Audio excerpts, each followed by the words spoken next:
आज ऑनलाइन क्लासे আমরা আলোচনা করব তোমাদের একাদশ শ্রেণীর পাঠ্য গল্প তেলেনাপোতা আবিষ্কার নিয়ে।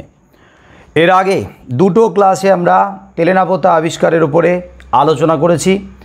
আজকের আলোচনা হবে প্রেমেন্দ্র মিত্রের তেলেনাপোতা আবিষ্কার এই গল্পের লাইন ধরে ব্যাখ্যা করার সময় যে লাইনগুলো থেকে প্রশ্ন হতে পারে ওই লাইনগুলো আমি আগের মতোই দাগ দিতে বলবো, সাথে সাথে প্রশ্নগুলোকে লিখতে বলবো। তোমরা দাগ দিয়ে প্রশ্নগুলো লিখে রাখবে আর উত্তরগুলো পরে তৈরি করে রাখবে। আর যে তথ্যগুলো এমসিকিউর প্রশ্ন হতে পারে ওগুলো কিন্তু আগের মতো ব্র্যাকেটে রাখবে। পেন দিয়ে বইতে দাগ দেবে না, পেন্সিল দিয়ে দাগ দেবে। আর যেটা ব্রড কোশ্চেন হতে পারে রচনাধর্মী প্রশ্ন সেটাকে দাগ দিয়ে স্টার মার্ক দিয়ে 5 লিখে রাখতে বলবো।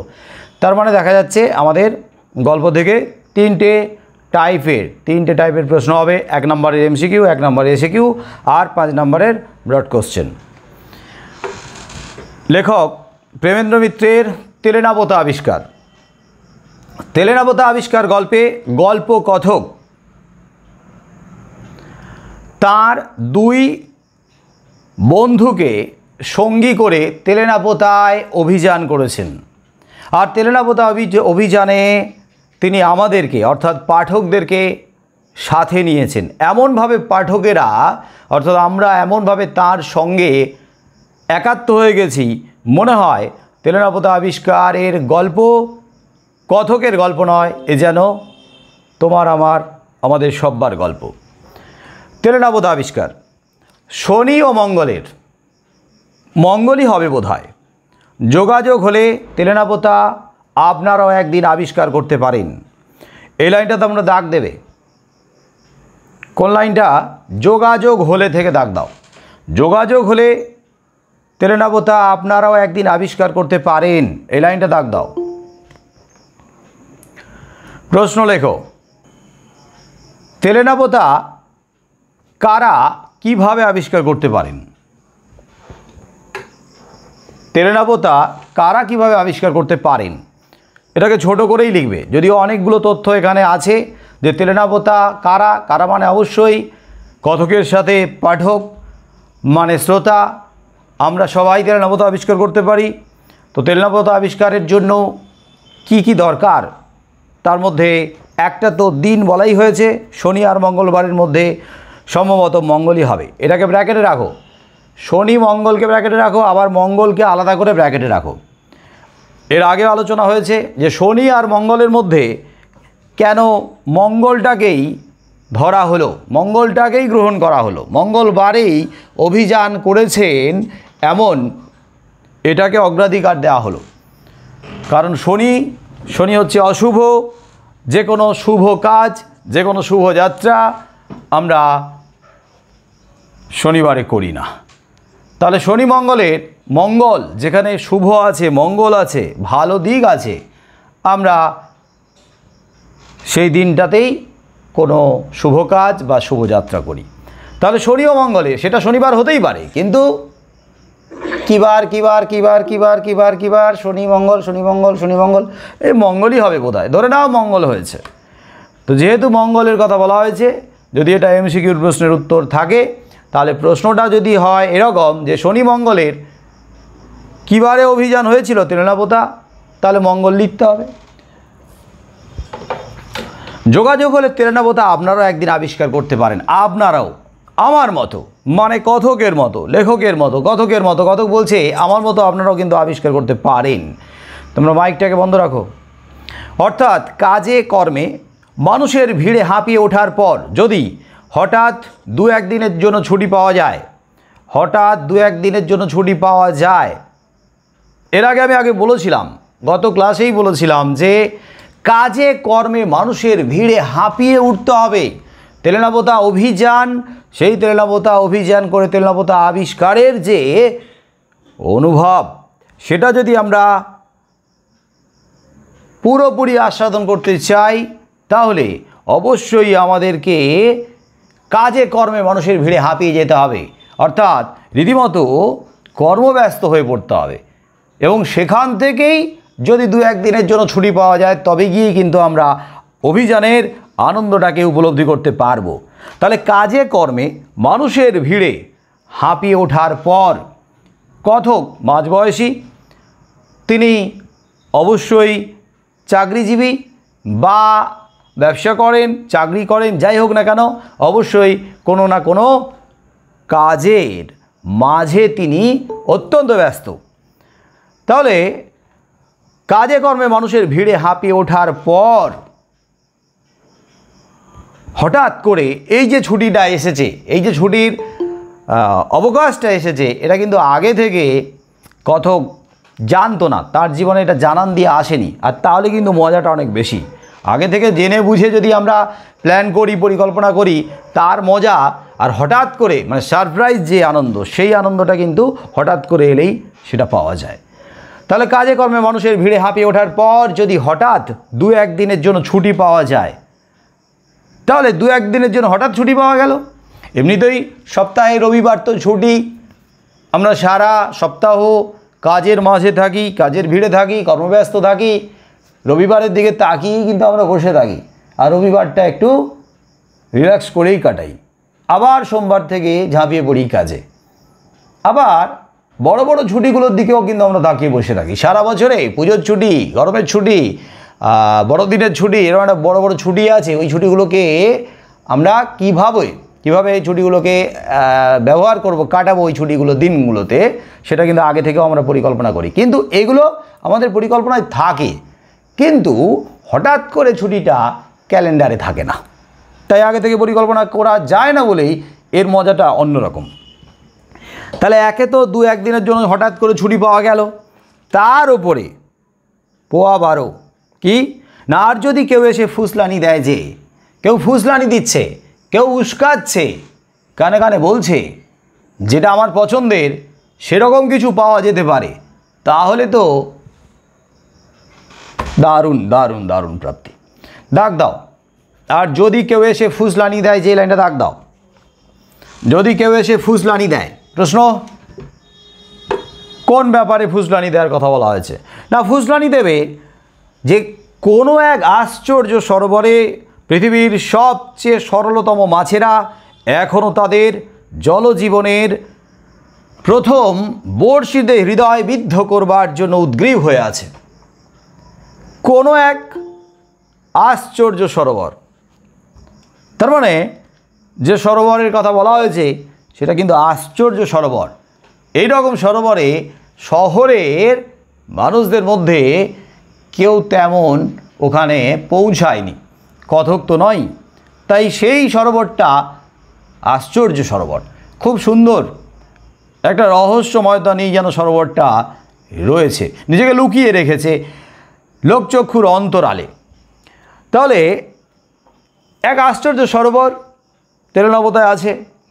পৃথিবীর সবচেয়ে সরলতম মাছেরা, যে সরোবরে, যে পুকুরে বারবার ছিপ ফেলা হয়েছে, জাল ফেলা হয়েছে এবং কোনোভাবে ছিপে মাছ ধরা পড়েনি, জালে ধরা পড়েনি, যে মাছগুলো জালে ধরা পড়েনি, কোনোভাবে বেরিয়ে গেছে, ছিপ বড়শি থেকে কোনোভাবে ফসকে বেরিয়ে গেছে, সেই মাছগুলো অবশ্যই চালাক চতুর হয়ে গেছে। তাই সেই মাছগুলোকে ধরা একটু কঠিন, আর সেই মাছগুলোকে ধরাটা তাদের কাছে চ্যালেঞ্জের, যারা কিন্তু মাছ ধরতে পটু বা ওস্তাদ।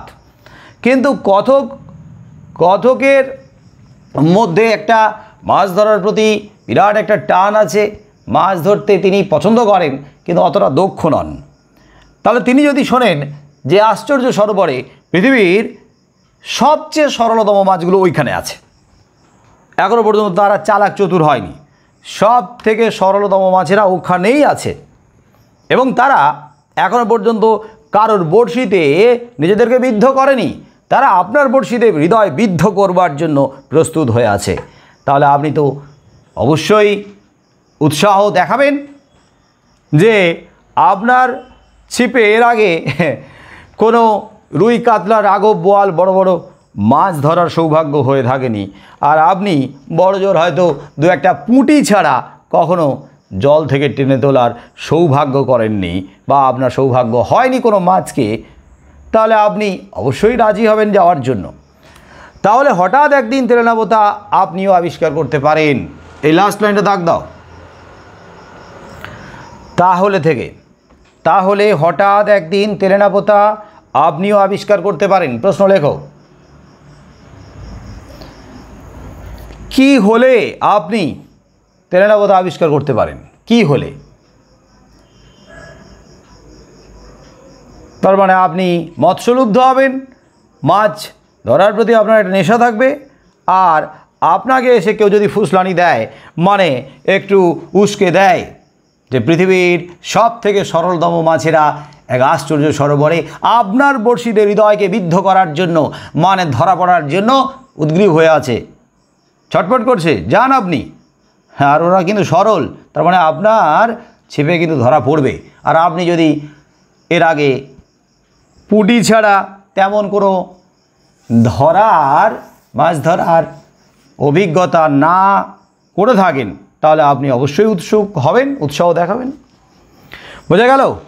তাহলে কি কারণে তেলেনাপোতা আপনি আবিষ্কার করতে পারেন? কি হলে? বোঝা গেল ব্যাপারটা?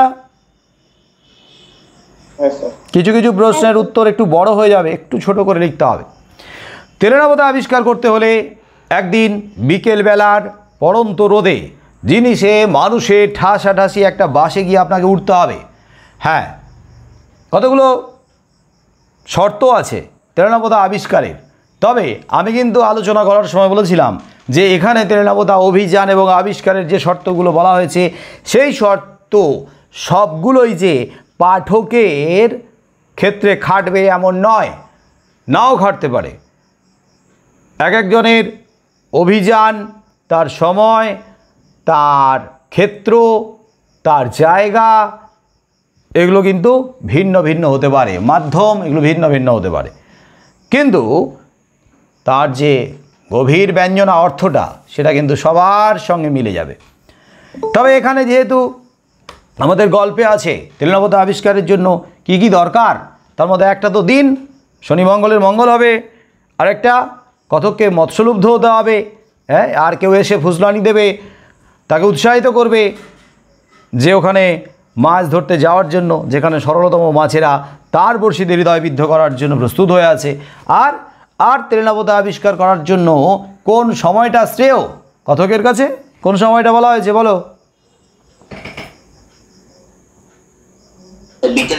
বিকেলবেলাকে ব্র্যাকেটে রাখো, বিকেলবেলার পড়ন্ত রোদ ব্র্যাকেটে রাখো। বিকেলবেলার পড়ন্ত রোদ পড়ে আসছে, সন্ধে হবে তার ঠিক আগে জিনিসে মানুষের ঠাসাঠাসি একটা বাসে গিয়ে আপনাকে উঠতে হবে। জিনিসে মানুষের ঠাসাঠাসি একটা বাস, কি ভিড়! মানুষ সঙ্গে জিনিস, বাসে তিল ধারণের জায়গা নেই, এত ভিড়। ওই বাসে গিয়ে আপনাকে উঠতে হবে। হ্যাঁ, আপনি তো প্রাইভেট কার নিয়েও যেতে পারেন, নিজের গাড়ি নিয়েও যেতে পারেন। নিজের গাড়ি নিয়ে যাওয়ার তার যে আনন্দ, সেই আনন্দ এক ধরনের, তার থেকে অনেক বেশি আনন্দ কি একেবারে সাধারণের মতো সাধারণের সঙ্গে যাতায়াত করা, সেটা কিন্তু অন্য ধরনের অভিজ্ঞতা, অন্য ধরনের আনন্দ। হ্যাঁ, একটু কষ্ট হতে পারে, কিন্তু কষ্টের মধ্যে কিন্তু আনন্দ অনেক বেশি আসে। দেখবে আমরা তো পিকনিক করতে যাই, অনেকে কী করে বাড়ি থেকে খাবার বানিয়ে নিয়ে যায়, অনেকে সাথে রান্নার ঠাকুর নিয়ে যায়। আমরা যাই, ঘুরে বেড়াই, সময় কাটাই, আমরা রান্নাবান্নাতে হাত লাগাই না। অনেকে বাড়ি থেকে খাবার নিয়ে যায়, ঘুরে ফিরে তারপরে খাওয়া দাওয়া করে তারপরে ফিরে আসে। অনেকে রান্নাবান্না ওখানে করে কিন্তু নিজেরা হাত লাগায় না। আবার অনেকে আছে যারা রান্না করার জন্য কারোর সাহায্য নেয় না, নিজেরা রান্না করছে, একটু ঘুরলো ফিরলো, রান্না করলো, ওটাই আনন্দ, ওটাই মজা। এবং দেখা যাচ্ছে রান্না করতে করতে অনেকেই দেখা যাচ্ছে একটু রান্নাতে অপটু, হয়তো আগে কখনো করেনি, দেখা যাচ্ছে ভাত হয়তো ঠিক মতো সেদ্ধ হয়নি, কাঁচা অবস্থায় রয়েছে, নামিয়ে ফেলেছে। ওদিকে 4টে বেজে গেল, 4:30, 5টা বেজে গেল, খাওয়া এখনও হয়নি, মাংস আধ সেদ্ধ, কোনো তরকারি হয়তো পুড়ে গেছে, তাও ওটাকে নিয়ে সবাই মিলে বসে মজা করে এই যে খাওয়া, আধ সেদ্ধ খাওয়া, কাঁচা খাওয়া, সময়ের অনেক পরে খাওয়া, ওর মজা কিন্তু অনেক বেশি। নিজেরা হাত লাগিয়ে হাত পুড়িয়ে রান্না করা কষ্ট হয় ঠিকই, পরিশ্রম হয়, কিন্তু ওটা কিন্তু সারা জীবন একটা আনন্দের স্মৃতি হয়ে থেকে যায়, ঠিক কি না? এক এক রকম মজা। বাড়ি থেকে রান্না করে নিয়ে ঘুরে ফিরে তারপরে খাওয়া দাওয়া করে ফিরে আসা, অন্যদেরকে নিয়ে গিয়ে ঠাকুরকে নিয়ে গিয়ে রান্না করবে, সে খাবার টাবার দেবে, সেটাও এক ধরনের আনন্দ। আবার নিজেরা আবার হাত লাগিয়ে রান্না করে খাওয়া দাওয়া করা, সেটাও এক ধরনের আনন্দ। এক ধরনের আনন্দ এখানে। তো সেই আনন্দের মধ্যে কোনটা কাকে বেশি আনন্দ দেয় সেটা তো তার দৃষ্টিভঙ্গি, সে কিভাবে গ্রহণ করবে। যাই হোক, এখানে কিন্তু কথক বলেছেন যে জিনিসে মানুষের ঠাসাঠাসি ভিড়, লোকাল বাস বোঝাই যাচ্ছে। এই একটা বাস, এই বাসকে ব্র্যাকেটে রাখো প্রথমে, তাহলে মাধ্যম হলো বাস, বাসে চড়ে যাত্রা করেছে। তো একটা ঠাসাঠাসি ভিড় বাসে গিয়ে আপনাকে উঠতে হবে, আপনাকে। আপনি কে, কাকে বলছে? আপনাকে মানে পাঠককে, আপনাকে। এই আপনাকে কথাটাকে ব্র্যাকেটে রাখো। তাহলে পাঠককে উঠতে হবে, তার মানে কথক যেমন উঠছে পাঠককেও সাথী করে নিয়েছে। তারপর রাস্তার ঝাঁকানির সঙ্গে এই অভিজ্ঞতা যদি কারোর থাকে, বিশেষ করে এই যে বাস রাস্তা, এই বাস রাস্তাতে মানে আমাদের এই যে সমস্ত বাস রাস্তা, পিচ রাস্তাতে যে বাস চলে, সেখানে রাস্তার খুব বেশি ঝাঁকানি আমরা অনুভব করি না। কিন্তু এমন কোনো রাস্তা ছিল, এখনও হয়তো না থাকার সম্ভাবনা বেশি, কিন্তু এটা তো স্বাধীনতার পূর্ববর্তী, এমন অনেক জায়গা ছিল যেখানে বাস চলে যাচ্ছে পিচ রাস্তার উপর দিয়ে, সেটা অনেক জায়গাতে নাও হতে পারে, হয়তো কাঁচা রাস্তার উপর দিয়ে বাস যাচ্ছে, এরকমও ছিল। আবার রাস্তা একেবারে প্লেন নয়, মসৃণ নয়, একটু উঁচু নিচু এবড়ো খেবড়ো, তো ফলে যা হয়। আর তারপরে গ্রামের রাস্তা দিয়ে যদি যায়, কখনো গরু ছাগল চলে আসছে, মানুষও দেখা যাচ্ছে রাস্তায় এপার ওপার হচ্ছে, কোনো হোদ বোধ নাই। হ্যাঁ, মাঝে মাঝে হঠাৎ করে ড্রাইভারকে ব্রেক কষতে হচ্ছে, আর তাতে যা হওয়ার তাই। ভিড় বাসে হঠাৎ করে ঝাঁকুনিতে জেরবার হয়ে যাওয়ার মতো অবস্থা, ওর গায়ের উপরে গিয়ে পড়ছে। এমনিতেই যখন এই পিচ রাস্তায় বাসে করে আমরা যাতায়াত করি, তখন হঠাৎ করে যখন ব্রেক কষে তখন কি হয় অবস্থা, একজন আরেকজনের ঘাড়ের উপরে এসে পড়তে থাকে। তো এইরকমই রাস্তার ঝাঁকানির সাথে সাথে মানুষের সঙ্গে মানুষের ধাক্কি গুঁতো খেতে ভাদ্রের গরম, বাবারে চটচটে গরম, ভাদ্র মাসের গরম। ভাদ্রের গরমকে ব্র্যাকেটে রাখো, কোন মাসে যাত্রা হয়েছিল। তাহলে ভাদ্রের গরমে ঘামে ধুলোয় চটচটে শরীর নিয়ে ঘন্টা দুয়েক বাদে রাস্তার মাঝখানে নেমে পড়তে হবে আচমকা। এই নামো, বাস চলে যাচ্ছে, যেখানে নামতে হবে সেখানে হয়তো কন্ডাক্টর বলেনি, ততক্ষণে হয়তো প্রায় পেরিয়ে যাচ্ছে, তাই হঠাৎ করে নামতে হবে। তখন জিনিসপত্র নিয়ে আবার হুড়মুড় করে নেমে পড়া। তাহলে ক ঘন্টা বাস জার্নি করেছে, ক ঘন্টা বাসে যাত্রা করেছে? 2 ঘন্টা। 2 ঘন্টাকে ব্র্যাকেটে রাখো, 2 ঘন্টা, ঘন্টা দুয়েককে ব্র্যাকেটে রাখো। 2 ঘন্টা একদম নির্দিষ্ট বলেনি, কিন্তু ঘন্টা দুয়েক মানে 2 ঘন্টার কাছাকাছি। তো ঘন্টা দুয়েক বাদে রাস্তার মাঝখানে নেমে পড়তে হবে আচমকা। এই রাস্তার মাঝখানে কথাটাকে লেখো, মানে ব্র্যাকেটে রাখো। রাস্তার মাঝখানে নেমে পড়তে হবে আচমকা। সামনে নিচু একটা জলার মতো জায়গার উপর দিয়ে ঘর শব্দে বাসটি চলে গিয়ে ওধারে পথের বাঁকে অদৃশ্য হওয়ার পর দেখবেন। পথের বাঁকে অদৃশ্য হওয়ার পর কি দেখা যাবে? দাগ দাও, দাগ দেবে পথের বাঁকে থেকে। পথের বাঁকে অদৃশ্য হওয়ার পর দেখবেন। প্রশ্ন লেখো, কি অদৃশ্য হওয়ার পরে কি দেখা যাবে? কি অদৃশ্য হওয়ার পরে কি দেখা যাবে? প্রশ্ন লিখে রাখবে সাথে সাথে। না, পথের বাঁকে বাসটা অদৃশ্য হওয়ার পরে দেখা যাবে যে সূর্য এখনও না ডুবলেও, সূর্য কিন্তু এখনও ডোবেনি, সূর্য এখনও ডোবেনি, কিন্তু চারদিকে ঘন জঙ্গলে অন্ধকার হয়ে এসেছে। হ্যাঁ, জঙ্গলের আশেপাশে বা জঙ্গলের মাঝে আমরা হঠাৎ করে বিকেলেও দেখতে পাই যেন খুব তাড়াতাড়ি বেলা পড়ে আসছে, একটু অন্ধকার ঘনিয়ে আসছে, খুব তাড়াতাড়ি অন্ধকার নেমে আসে।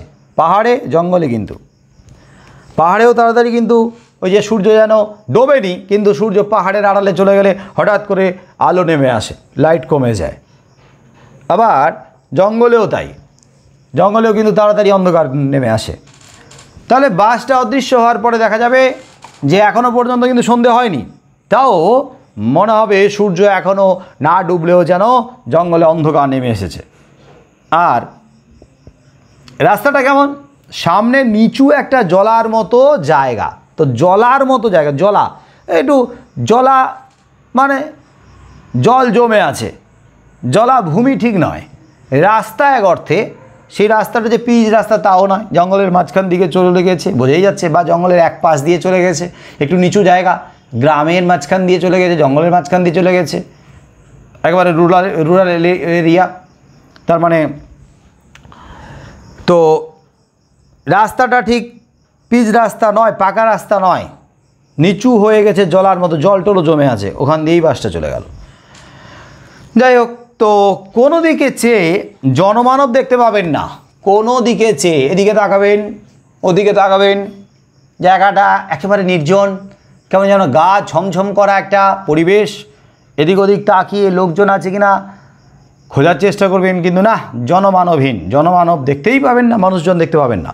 মনে হবে পাখিরাও যেন সব হয়ে সে জায়গা পরিত্যাগ করে চলে গিয়েছে, পাখিরাও সেই জায়গা সব হয়, মানে পাখিও পর্যন্ত ভয় পাচ্ছে, তার মানে জায়গাটার রহস্যময়তাটা অনেক বেশি, এমন কিছু অজানা কিছু যেন লুকিয়ে রয়েছে যা পশু পাখিদেরও ভয়ের কারণ, পাখিগুলোও যেন সব হয় ভয়ের সঙ্গে সেই জায়গা অনেক আগেই ছেড়ে চলে গেছে। তাহলে আপনারা তো মানুষ, তাহলে আপনাদের তো ভয় লাগাটাই স্বাভাবিক।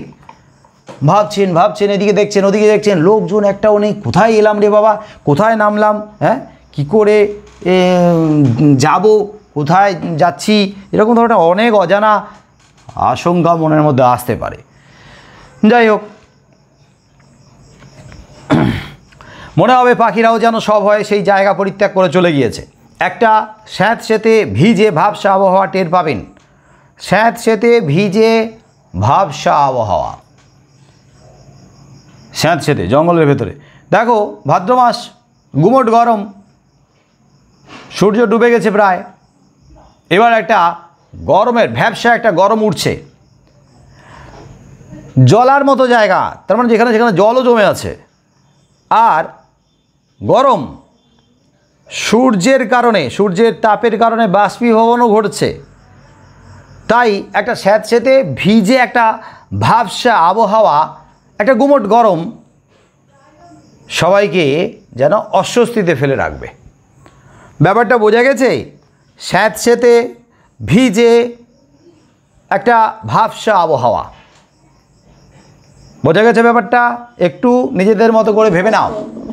একে তো ভাদ্র মাসের গরম, সূর্য প্রচণ্ড রোদ দিয়েছে, তাতে বাষ্পীভবন হচ্ছিল, আর এখন যেন চারদিকে দেখো জঙ্গল, তো রাস্তার পাশে দাঁড়িয়ে, জঙ্গলের পাশে রাস্তায় দাঁড়িয়ে আছে, কিন্তু সেই অর্থে কিন্তু বাতাস বইছে না, যেন থমথমে হয়ে গেছে, মনে হচ্ছে একটা জলার মতো জায়গা, সেখান থেকেই বাষ্পীভবন হচ্ছে, তার একটা ভ্যাবসা গরম, একটা ভিজে স্যাঁতসেঁতে একটা আবহাওয়া তারা টের পাবে, অনুভব করবে। মনে হবে নিচের জলা থেকে, ওই যে জল টল জমে আছে, সেই যে জলাভূমি, সেই জলা থেকে একটু ক্রূর কুণ্ডলিত জলীয় অভিশাপ ধীরে ধীরে অদৃশ্য ফণা তুলে উঠে আসছে।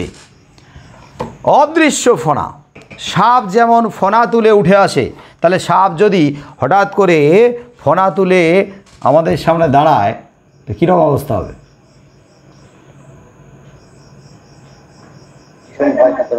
একটা ভয়, হঠাৎ করে একটা আশঙ্কা কাজ করবে, ভয় কাজ করবে। তার মানে এই যেন ছোবল মারল, এই যেন বিষের যন্ত্রণা শুরু হলো। এখানে যে জলীয় অভিশাপটা উঠে আসছে, ওই যে বাষ্পীভবনটাকে বলা হয়েছে, কিন্তু জল থেকে একটা বাষ্পীভবনের কারণে একটা ভাবসা গরম, তাহলে একটা ভাবসা গরম, সেটা হচ্ছে একটা জলীয় অভিশাপ। অভিশাপ তো মানুষকে ভয় দেখায়, অভিশাপ মানে মানুষের ক্ষতি করে, ওই অভিশাপ মানে হচ্ছে মানুষকে একটা অজানা আশঙ্কায় ফেলে দেয়। তাহলে এই জলা থেকে উঠে আসছে একটা ক্রূর মানে প্রচণ্ড ক্রুদ্ধ কুণ্ডলিত জলীয় অভিশাপ।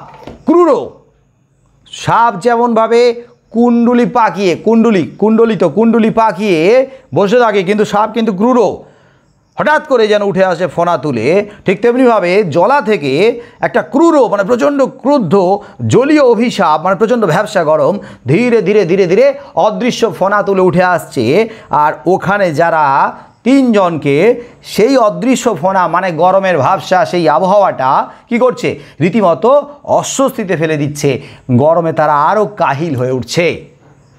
ওইটাই যেন তাদের কাছে হয়ে উঠেছে একটা অভিশাপ, ওটাই যেন বিষের মতো জ্বালাময়ী।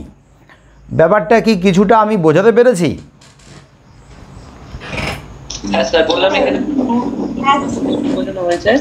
হ্যাঁ বলো আরেকবার, শুনতে পেলাম না।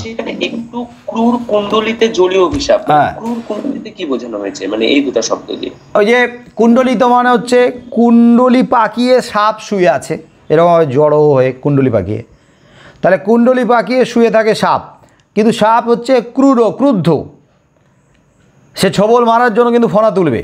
আর এখানে হচ্ছে কে শুয়ে রয়েছে, তাহলে ওই যে জলাভূমিতে কি না জল, ওই যে ভিজে ভিজে যে হ্যাঁ জলটাই যেন এখানে কি হচ্ছে, জল কিন্তু ভিজে মানে জল মানে হচ্ছে একটু আমাদেরকে শীতল করবে, শীতলতা, কিন্তু জলটাই গরম হয়ে আছে, সে জলের মধ্যে যেন একটা ক্রূরতা বজায় রয়েছে। সাপের মধ্যে যেমন ক্রূরতা বজায় থাকে, কুণ্ডলি পাকিয়ে থাকে সাপ, তেমনি জলের মধ্যেও কিন্তু এখনও ক্রূরতা বজায় রয়েছে। আর সেই ক্রূর সাপের মতো, কুণ্ডলি পাকানো সাপের মতো জলাভূমি থেকে যেন জল মানে বাষ্পীভবনের সেই বাষ্পটা যেন প্রচণ্ড গরম বাষ্পটা যেন উঠে এসে কী করছে, সাপ যেমন ফোনা তুলে ছবল মারে, ওদেরকে গরমটা সেইভাবে অস্বস্তিতে ফেলে দিচ্ছে, গরমটার কারণে ওরা রীতিমতো কাবু হচ্ছে। আসলে এটা সম্পূর্ণ ফিলিংস।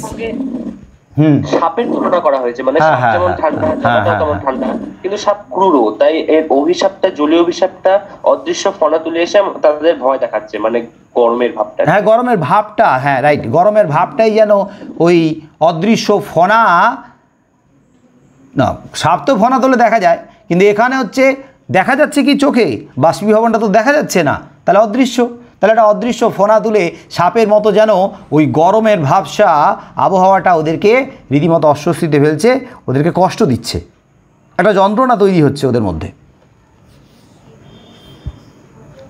আসলে ব্যাপারটা কি, ব্যাপারটা হচ্ছে এরকম পরিবেশে এরকম পরিস্থিতিতে একটা মানুষের যে অনুভূতিটা সেটাকে প্রকাশ করাটা মানে লিখে প্রকাশ করাটা এটা সত্যি কঠিন। এর থেকে আরও কঠিন কি বোঝানোটা, বরং বোঝাটা অনেক সহজ, বোঝানোটা কঠিন, বোঝাটা অনেক সহজ। কারণ বোঝাটা অনেক সহজ কেন, কারণ কখনো যদি আমরা এরকম একটা গরমের অস্বস্তিকর পরিস্থিতির ভেতরে কোনো দিন থেকে থাকি তাহলে কিন্তু রিলেট করতে পারবো, আর রিলেট করলেই কিন্তু বোঝাটা সহজ হয়ে যাবে, বোঝানোর থেকে বোঝাটা সহজ। আমি তো বুঝতে পারছি, আমি নিজে বুঝতে পারছি, কারণ এরকম গরম অনেক সময় আমি অনুভব করেছি, তোমরাও অনুভব করেছো, যারা অনুভব করেছো তারা কিন্তু বুঝতে পারছো। ফ্যানের হাওয়া, এসির হাওয়া, যারা গরম সহ্য করতে পারে না তারা হঠাৎ করে যদি এরকম একটা গরমের মধ্যে পড়ে যায়, দেখো চারদিকে যেন বদ্ধ অবস্থায় রয়েছে, জোরে বাতাস বইছে না, সন্ধ্যের আগে আগে থমকে গেছে সব কিছু, আর ভাদ্র মাসের গরম, সারাদিন ধরে সূর্য প্রচণ্ড উত্তাপে বাষ্পীভবন ঘটিয়ে গেছে, আর এখন যদি বাতাস না বয় সেই গরমটা আরও গুমোট হয়ে গ্রাস করে ফেলেছে।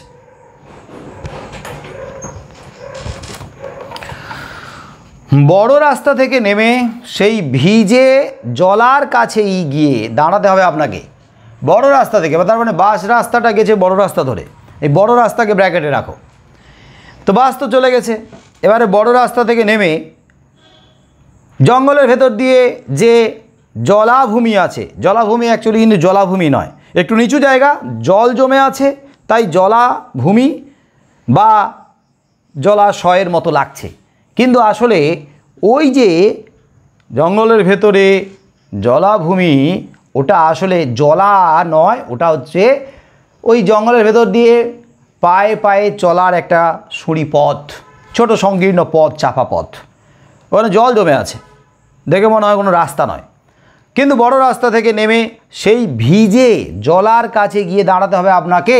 কেন দাঁড়াতে হবে? কারণ ওইখান থেকেই আপনাদেরকে নিয়ে যাওয়ার জন্য, গন্তব্যে নিয়ে যাওয়ার জন্য একটা গাড়ি আসবে, ওখানেই আপনাদের দাঁড়াতে হবে, অপেক্ষা করতে হবে। এই লাইনটা দাগ দাও। বড় রাস্তা থেকে নেমে সেই ভিজে জলার কাছেই গিয়ে দাঁড়াতে হবে আপনাকে, দাগ দাও। প্রশ্ন লেখো, কাকে কেন দাঁড়াতে হবে? ভিজে জলার কাছে কাকে কেন দাঁড়াতে হবে? কারণ গরুর গাড়ি সেখানে এসে পৌঁছবে গন্তব্যে নিয়ে যাওয়ার জন্য, মানে তেলেনাপোতায় নিয়ে যাওয়ার জন্য, তাই ওখানেই দাঁড়াতে হবে, ওখানেই অপেক্ষা করতে হবে। কিন্তু কতক্ষণ অপেক্ষা করতে হবে সেটাই ওদের জানা নেই। সামনে ঘন জঙ্গলের ভেতর দিয়ে মনে হবে একটা কাদা জলের নালা কে যেন কেটে রেখেছে। জঙ্গলে যাওয়ার অভিজ্ঞতা তো সবারই আছে, আছে না? আমাদের আশেপাশে জঙ্গল, আমরা সবাই গেছি। এবারে দেখবে কখনো কখনো দেখো জঙ্গল সাফারি করার জন্য জঙ্গলের মাঝখান দিয়ে রাস্তা করা থাকে, এবং সেই রাস্তাটাই যতটা সম্ভব নিরাপদ, তা ওই রাস্তা ধরেই আমরা জঙ্গলের ভেতরে যাই। কিন্তু কখনো কখনো যারা এই জঙ্গলের অধিবাসী আছে, যারা জঙ্গলের আশেপাশে থাকে, তাদের নির্ভরশীলতা জঙ্গলের উপরে, জঙ্গল থেকে তারা জীবিকা নির্বাহ করে জঙ্গলের উপর নির্ভরশীল হয়ে, তাই জঙ্গলে তাদের যেতেই হয়। তো তারা কি ওই নির্দিষ্ট তৈরি করা রাস্তা দিয়েই যাতায়াত করে? নিশ্চয়ই না। তারা এমন জঙ্গলের ভেতর দিয়ে এমন জায়গা দিয়ে যাতায়াত করে যে রাস্তা হয়তো আগে ছিল না। এভাবে ওই রকম রাস্তা দিয়ে, ওই রকম রাস্তা না থাকা জায়গা দিয়ে যেতে যেতে যেতে যেতে কী হয়েছে না, একটা সরু অস্পষ্ট একটা পথের রেখা তৈরি হয়ে গেছে। ওটাই কিন্তু অ্যাকচুয়ালি পথ, ওদের যাতায়াতের পথ। এইবারে ওই রকমই একটা পথের রেখা তৈরি হয়ে রয়েছে। শহর থেকে তেলেনাপোতায় পৌঁছানোর জন্য এখান থেকেই হয়তো শর্টকাট কোনো রাস্তা রয়েছে, কিন্তু যে রাস্তাটা সচরাচর হয়তো বাইরের দুনিয়ার সবাই জানে না। যারা যাতায়াত করে, যারা তাদেরকে এখান থেকে নিতে আসে, তারাই হয়তো জানে। কিন্তু আপনি তো প্রথম গেছেন, কথক তো প্রথম গেছে, আর কথকের সঙ্গে আমরাও প্রথমবার গেছি। আমরা শুধু কী করছি, ইনস্ট্রাকশন ফলো করছি। আমরা গিয়ে দাঁড়ালাম, দাঁড়িয়ে ভাবছি। সবটাই যদি জানা থাকে, সবটাই যদি কথকের বন্ধু বলে দেয়, ওই যে মণিদা ছিল বলে দেয় যে এইভাবে যেতে হবে, এখান থেকে এই রকম রাস্তা, সবটাই যদি সবিস্তার প্রথম থেকে আলোচনা করে দিত, তাহলে হয়তো এত কৌতূহল থাকতো না, এত রহস্যময়তা থাকতো না, আর আমাদেরও হয়তো প্রথমেই সব কিছু খোলসা করে দিলে এত উদ্গ্রীব আমরা হতাম না কথকের সাথে যাওয়ার জন্য। তাহলে বুঝতে হবে কথক কিন্তু নিজেই সব কিছু জানে না, একটার পর একটা তার সামনে যেন রহস্য উন্মোচিত হচ্ছে। নামতে হবে বাস থেকে, এটুকু হয়তো জানে ঘন্টা দুয়েকের পরে, কিন্তু কোন জায়গায় নামতে হবে সেটাই জানে না। আগে থেকে জানান দিলেও হয়তো ভুলে গেছে, হঠাৎ করে বলছে এই দাঁড়া বাস চলে যাচ্ছে, হঠাৎ করে তড়িঘড়ি করে নামতে হচ্ছে।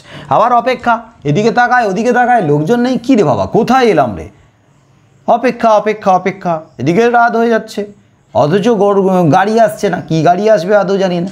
আবার যেদিক দিয়ে যেতে হবে বড় রাস্তা থেকে, সেখানে এসে যখন দাঁড়ালো, ওই যেটা হচ্ছে কাদা জলের নালা মানে বুঝতে পারছো, একটা নালার মতো কাটা রয়েছে, খুব যে নিচু তা নয়, তবে নালার মতো, একদম নিচু নালার মতো সরু। তো সেখানে জল কাদা জমে রয়েছে, আর ওটাই হচ্ছে জঙ্গলের ভেতর দিয়ে যাতায়াতের একটা সংকীর্ণ পথ। ওটাই যে রাস্তা সেটা হয়তো কথক ভালো করে বুঝতে পারছে না। সে নালার মতো রেখাও কিছু দূরে গিয়ে দুধারে বাঁশ ঝাড় আর বড় বড় ঝাঁকড়া গাছের মধ্যে হারিয়ে গিয়েছে। কি জঙ্গলের রাস্তা এরকম হয় না? সামনের দিকে তাকালে কি মনে হবে, একটু পরে মনে হলো রাস্তা হারিয়ে গেল, মনে হবে দূর থেকে রাস্তা নেই, আর রাস্তা নেই, মনে হয় না ওরকম?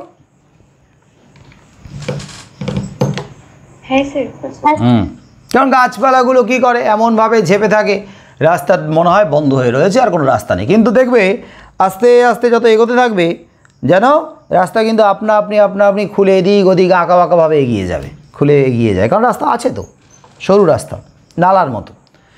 তাহলে সেই নালার মতো রেখা মানে রাস্তা কিছু দূরে গিয়ে দুধারে বাঁশ ঝাড় আর বড় বড় ঝাঁকড়া গাছের মধ্যে হারিয়ে গেছে। বড় বড় ঝাঁকড়া গাছ আর বাঁশ ঝাড় এমনভাবে চেপে গেছে, মনে হবে রাস্তা কোথাও নেই, কিন্তু আছে, যে জানে সে জানে। তেলেনাপোতা আবিষ্কারের জন্য আরও দুজন বন্ধু ও সঙ্গী আপনার সঙ্গে থাকা উচিত। তাহলে তেলেনাপোতা আবিষ্কারের জন্য কজন থাকা উচিত? ব্র্যাকেটে রাখো, দুজন বন্ধু ও সঙ্গী। এমন মনে হতে পারে দুজন বন্ধু ও সঙ্গী মানে কি 4 জন, মনে হচ্ছে না? দুজন বন্ধু ও সঙ্গী, এ আবার কি কথা? দুজন বন্ধুই তো সঙ্গী হবে, যে সঙ্গী সে বন্ধু হতেই পারে, তা আলাদা করে বলার তো দরকার নেই। দুজন বন্ধু ও সঙ্গী, দুজন বন্ধু বললেই হতো, দুজন সঙ্গী বললেই হতো, কিন্তু ওটা দিয়ে দেওয়ার কারণে আমাদের মনে হতে পারে দুজন বন্ধু ও সঙ্গী, তার মানে 4 জন হতেও পারে, কিন্তু না, দুজনেই গিয়েছে সঙ্গে। কিন্তু আমি বলেছিলাম তেলেনাপোতা অভিযানের জন্য আমাদের সঙ্গে 2 জন থাকতে হবে, তার কোনো মানে নেই। 2 জনের বেশিও থাকতে পারে, কমও থাকতে পারে, 2 জন থাকতেই হবে, তবে গিয়ে তেলেনাপোতা অভিযান সম্ভব। এটা কথক বললেও আমাদের ক্ষেত্রে সেটা নাও খাটতে পারে। কি যা অর্থ বুঝেছো, মানেটা যা বুঝেছো, তাতে কি তেলেনাপোতা অভিযানের জন্য 2 জনকেই লাগবে? না, একাও হতে পারে, না হওয়ার কিছু নেই। যাই হোক, তেলেনাপোতার অভিযানের জন্য 2 জন বন্ধু ও সঙ্গী আপনার সঙ্গে থাকা উচিত। তারা হয়তো আপনার মতো ঠিক মৎস্যলুব্ধ নয়। তাহলে লেখক তথা কথক মৎস্যলুব্ধ কথাটা ব্র্যাকেটে রাখো। লুব্ধ, মৎস্যের প্রতি লোভ আছে, মাছ খাওয়ার প্রতি কিনা জানি না, তবে মাছ ধরার প্রতি। তাহলে মৎস্যলুব্ধ নয়, তাহলে কথক মৎস্যলুব্ধ। তাহলে আর 2 জন কি, তাদের সম্পর্কে কি বলা হয়েছে? পরে আছে, বলো। স্যার মণিবাবু হচ্ছে পানবিলাসী, আর আরেকজন হচ্ছে ভূমকাতুরে, মানে কুম্ভকর্ণের দোষ। রাইট। মণি, যাকে যামিনী মণিদা বলে সম্বোধন করেছে, মণি হচ্ছে পান রসিক, পান করতে ভালোবাসেন। আর ঘুমকাতুরে নিদ্রাবিলাসী, যে আর একজন সঙ্গী। তবু তারা এ অভিযানে তারা এসেছে, দাগ দাও এই তবু লাইনটা থেকে। তবু এ অভিযানে তারা এসেছে। প্রশ্ন লেখো, কারা কোন অভিযানে কেন এসেছে? তো তারা মানে কথকের 2 বন্ধু বা সঙ্গী, তারা এসেছে। একজন মণি যে এসেছে পান করার একটা ইচ্ছে নিয়ে। স্যার কোশ্চেনটা কি বললেন স্যার? কোশ্চেনটা বললাম, কারা কোন অভিযানে কেন এসেছিল। অভিযান বলতে তেলেনাপোতা অভিযান, আর এসেছিল তাদের 2টো আলাদা কারণ রয়েছে। গল্পকথকের মতো তারা মৎস্যলুব্ধ নয়। কে জানে আর কোনো অভিসন্ধিতে, এই লাইনটাও দাগ দাও, কে জানে আর কোন অভিসন্ধিতে। প্রশ্ন লেখো, কারা কোন অভিসন্ধিতে এসেছিল। অভিসন্ধি একটা ইচ্ছে, উদ্দেশ্য, মনের মধ্যে একটা ইচ্ছা কাজ করছিল, গোপন ইচ্ছা। রাইট, অভিসন্ধি, গোপন ইচ্ছা, ভেরি গুড। কে জানে আর কোন অভিসন্ধিতে, এই লাইনটা দাগ দাও। প্রশ্ন লেখো, কারা কোন অভিসন্ধিতে এসেছিল। 3 জনে মিলে তারপর সামনে নালার দিকে উৎসুকভাবে চেয়ে থাকবেন। নালার দিকে উৎসুক, একটা কৌতূহল নিয়ে উৎসুকভাবে তাকিয়ে থাকা। কিসের জন্য তাকিয়ে থাকবে?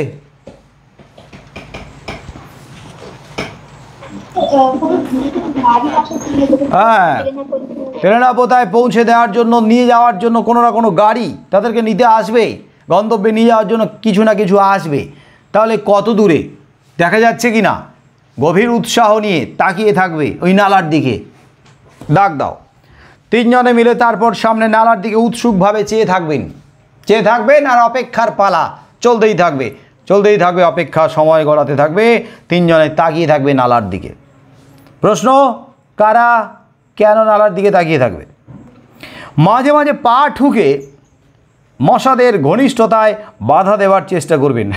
মশাগুলো ঘনিষ্ঠ হওয়ার চেষ্টা করছে, আপন হওয়ার চেষ্টা করছে, একাত্ম হওয়ার চেষ্টা করছে, পায়ে বসে রক্ত খেতে চাইছে, কিন্তু পা ঠুকে তাদেরকে দূরে সরানোর চেষ্টা করবেন, তাদের ঘনিষ্ঠতায় বাধা দেওয়ার চেষ্টা করবেন। মশার কামড়, মশার জ্বালায় দাঁড়াতে পারা যাবে না। এবং সপ্রশ্ন দৃষ্টিতে ওর মুখের দিকে চাইবেন, সপ্রশ্ন দৃষ্টি নিয়ে। দৃষ্টিতে প্রশ্ন, মুখে কোনো প্রশ্ন নেই, কেউ কাউকে মুখে প্রশ্ন করছে না, কারণ মুখ একটু পরে দেখা যাবে না, এখন একটু দেখা যাচ্ছে। চোখের দিকে তাকালে চোখে প্রশ্ন, আমরা অনেক সময় চোখে প্রশ্ন করি কি না, মুখে না বলেও তো চোখে প্রশ্ন করি, ইশারায় একজন আরেকজনের দিকে তাকিয়ে চোখ নাচিয়ে ইশারা করে প্রশ্ন করি না? হ্যাঁ, তাহলে এরা চোখে প্রশ্ন করছে। সব প্রশ্ন দৃষ্টিতে আছে প্রশ্ন, সব প্রশ্ন দৃষ্টিতে। এ ওর মুখের দিকে তাকাচ্ছে, বলো কি প্রশ্ন করছে চোখের দৃষ্টিতে? প্রশ্ন কি?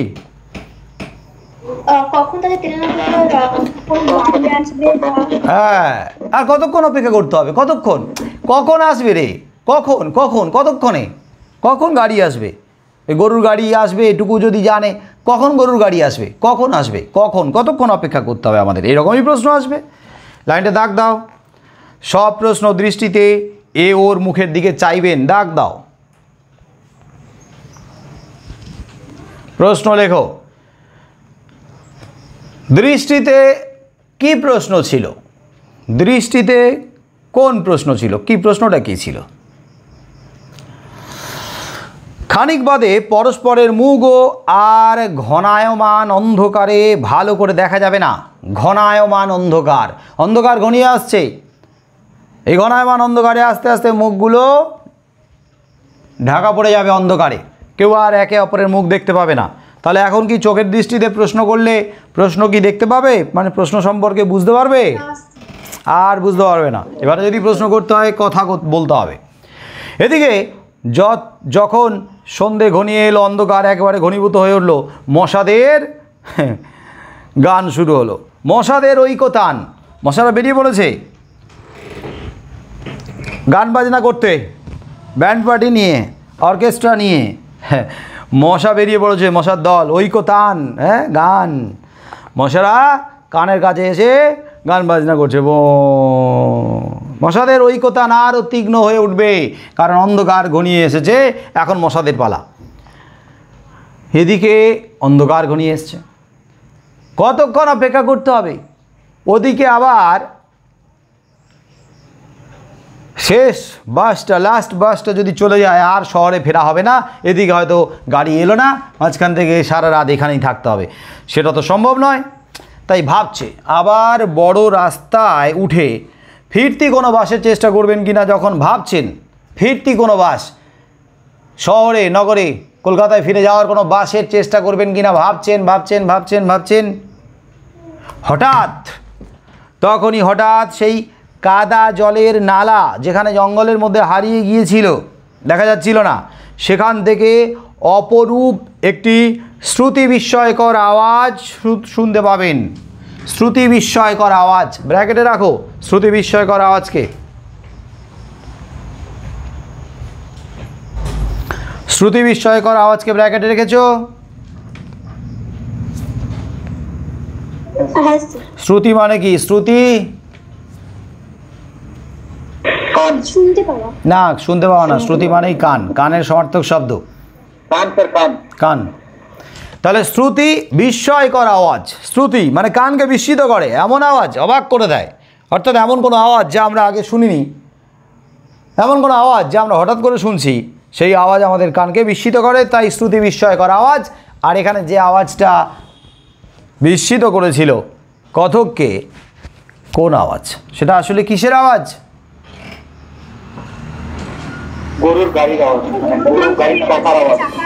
গরুর গাড়ির চাকার আওয়াজ। তাহলে গরুর গাড়ির চাকার আওয়াজ। শহরের মানুষ, কলকাতা শহরের মানুষ, কলকাতা শহরে অভ্যস্ত থেকে, কলকাতা শহরে সেই সময় কি আর হামেশাই গরুর গাড়ি দেখা যেত? হ্যাঁ, গরুর গাড়ি দেখা যেত আশেপাশে, কিন্তু গ্রাম এলাকায়, শহরে অত গরুর গাড়ি দেখা যাবে না, এটাই স্বাভাবিক। তাহলে কথক যদি গরুর গাড়ি দেখেও থাকে, গরুর গাড়ির চাকার আওয়াজটা কীরকম সেটা কানে হয়তো এর আগে আসেনি, তাই এরকম ধরনের আওয়াজ এখান থেকে আসবে ভেসে আন্দাজ করতে পারেনি। আওয়াজটা হচ্ছে গরুর গাড়ির চাকার সঙ্গে ঘষা লাগার আওয়াজ, কাঠের সঙ্গে কাঠের ঘষা লাগার আওয়াজ, ক্যাচ ক্যাচ করে একটা আস্তে আস্তে আসছে। গরুর গাড়ি কি ঘোড়ার গাড়ির মতো দৌড়ে আসবে নাকি? আসবে এরকম ছুটে? তাহলে আস্তে আস্তে আসছে, হেলতে দুলতে উঁচু নিচু রাস্তা, এবড়ো খেবড়ো রাস্তা, জলার মতো জায়গা, তাহলে আস্তে আস্তে চাকা গড়াবে, তাহলে ক্যাচ ক্যাচ। পুরানো দরজা, লোহার দরজাকে খুললে, ভুতুড়ে বাড়িতে আমরা শুনেছি, ভূতের সিনেমা দেখি, পুরনো লোহার যে বড় ফটক গেট যখন খোলা হয়, ক্যাচ করে একটা আওয়াজ হয় না, তো এইরকম ধরনের আওয়াজ হচ্ছে। তো সেই আওয়াজটা শুনেই ওই রকম একটা পরিবেশ, রহস্যাবৃত পরিবেশ, ভয়ার্ত পরিবেশ, গা ছমছম করা পরিবেশ, লোকজন নেই, পাখিও বাসা ছেড়ে চলে গেছে, হ্যাঁ দূরে, একবারে থমকে গেছে সব কিছু, সময় যেন এখন স্তব্ধ। দেখে পরিবেশটা দেখে যে কারোরই ভয় লাগার কথা, তার সঙ্গে একেবারে মানানসই হয়ে গেছে, যেন একটা ভুতুড়ে আওয়াজ ভেসে আসছে। তাহলে কোথা থেকে? না, কাদা জলের নালা যেখানে জঙ্গলের মধ্যে হারিয়ে গিয়েছিল, সেই দিক থেকে একটা আওয়াজ ভেসে আসছে। আওয়াজটা অপরূপ, অপরূপ, খুব সুন্দর, শ্রুতিবিস্ময়কর, কিন্তু ভৌতিক পরিবেশে গায়ে কাঁটা দেওয়ার মতো। মনে হবে বোবা জঙ্গল থেকে কে যেন এক অমানসিক কান্না নিংড়ে নিংড়ে বার করছে। বোবা জঙ্গল, বোবা জঙ্গল মানে হ্যাঁ, নিস্তব্ধ নীরব জঙ্গল। বোবা জঙ্গল থেকে একটা অমানসিক কান্না, অমানসিক, এই কান্না যেন মানুষের নয়, এই কান্না যেন অমানসিক কান্না, একটা কষ্টের, একটা চাপা, এরকম কান্না আমরা সচরাচর মানুষের ভেতর থেকে যেন পাই না। এরকম কান্না যেন কোনো অশরীরীর কান্না। নিস্তব্ধ নির্বাক জঙ্গলে কে যেন ফুঁপে ফুঁপে কাঁদছে। কান্নাটা বাবু ভূতের কান্না। আর সিনেমা টিনেমাগুলোতে দেখানো হয় না, সাদা কাপড় ঢেকে বসে বসে কেউ যেন কাঁদছে মুখ চেপে, আর যেই কাছে গেলে হি করে দৌড়। কার ভূতের ভয় আছে রে এখন? একা ঘরে বসে বসে পড়া শুনছে। স্যার আমি প্লিজ, এখন ভয় লাগছে একটু। আসলে পরিবেশটা তো এমনি না, গল্পটার পরিবেশ বলছি। আমি এখন পর্যন্ত দেখিনি, দেখতে পাইনি, যার কারণে আমাকে মানে এখনো ভয় লাগে না। আমিও বিশ্বাস করি না, আমিও বিশ্বাস করি না, লোকালয়ে আছি, সবার মাঝে আছি। স্যার আমিও এগুলোতে বিশ্বাস করি না, বিশ্বাস মানে ভয় তো মানুষদেরকে দেখে লাগে। হ্যাঁ, ব্যাপারটা হচ্ছে এইটা, ব্যাপারটা হচ্ছে যে ওই ভয় সে ঠিক নেই, এ ভূতের ভয়, ভূত আসবে ভয় দেখাবে, ওই ভয় নেই, কিন্তু একটা অন্য ভয় কাজ করে। মানে হঠাৎ করে লোডশেডিং হয়ে গেল, রাত হয়ে গেল, তো মানুষের, খারাপ মানুষের, নিজেদের স্বার্থান্বেষী মানুষের তো অভাব নেই, তারা নিজেরা কিভাবে আমাদের উপরে আঘাত করে তাদের কার্যসিদ্ধি করবে, ওই ভয়টা বেশি লাগে, ওই ভয়টাই বেশি লাগে। ভয়, ভূতকে মানি না, ভূত নাই, অশরীরী নেই, কিন্তু যেভাবে ছোটো থেকে গল্প পড়ে এসেছি, গল্প শুনে এসেছি, সিনেমা দেখে এসেছি, এখনও দেখি, এখনও ভূতের সিনেমা দেখি, দেখতে ভালো লাগে। ওদিকে আবার দেখতে দেখতে একটু গাটা কেমন ছমছম করে, গাটা কাঁটা দেয়, হ্যাঁ, মানিও না, আবার দেখতেও ভালোও লাগে, একটু ভয় ভয়ও লাগে, আবার হঠাৎ করে লোডশেডিং হয়ে গেলে ভয়ও লাগে, হ্যাঁ, আবার ওয়াশরুমে যেতে গিয়ে একা একা ভয়ও লাগে, কিন্তু আবার মানিও না। স্যার, হ্যাঁ, ভূতের অস্তিত্ব যদি নাই থাকে, তাহলে পৃথিবীতে বিভিন্ন চরম ভৌতিক স্থানের আবিষ্কার কি করে হলো, সেটা একবার বলতে পারবেন? ওইটাই তো রহস্য। সব রহস্যের যদি শোনো, সব রহস্যের যদি খোলাসা করে দেওয়া হয়, সব সমস্যার যদি সমাধান করে দেওয়া হয়, এরে বারে, সমস্ত অজানা প্রশ্নের যদি উত্তর দিয়ে দেওয়া হয়, তাহলে তো আর বড় বড় স্বার্থগুলো সিদ্ধি করা সম্ভব হবে না।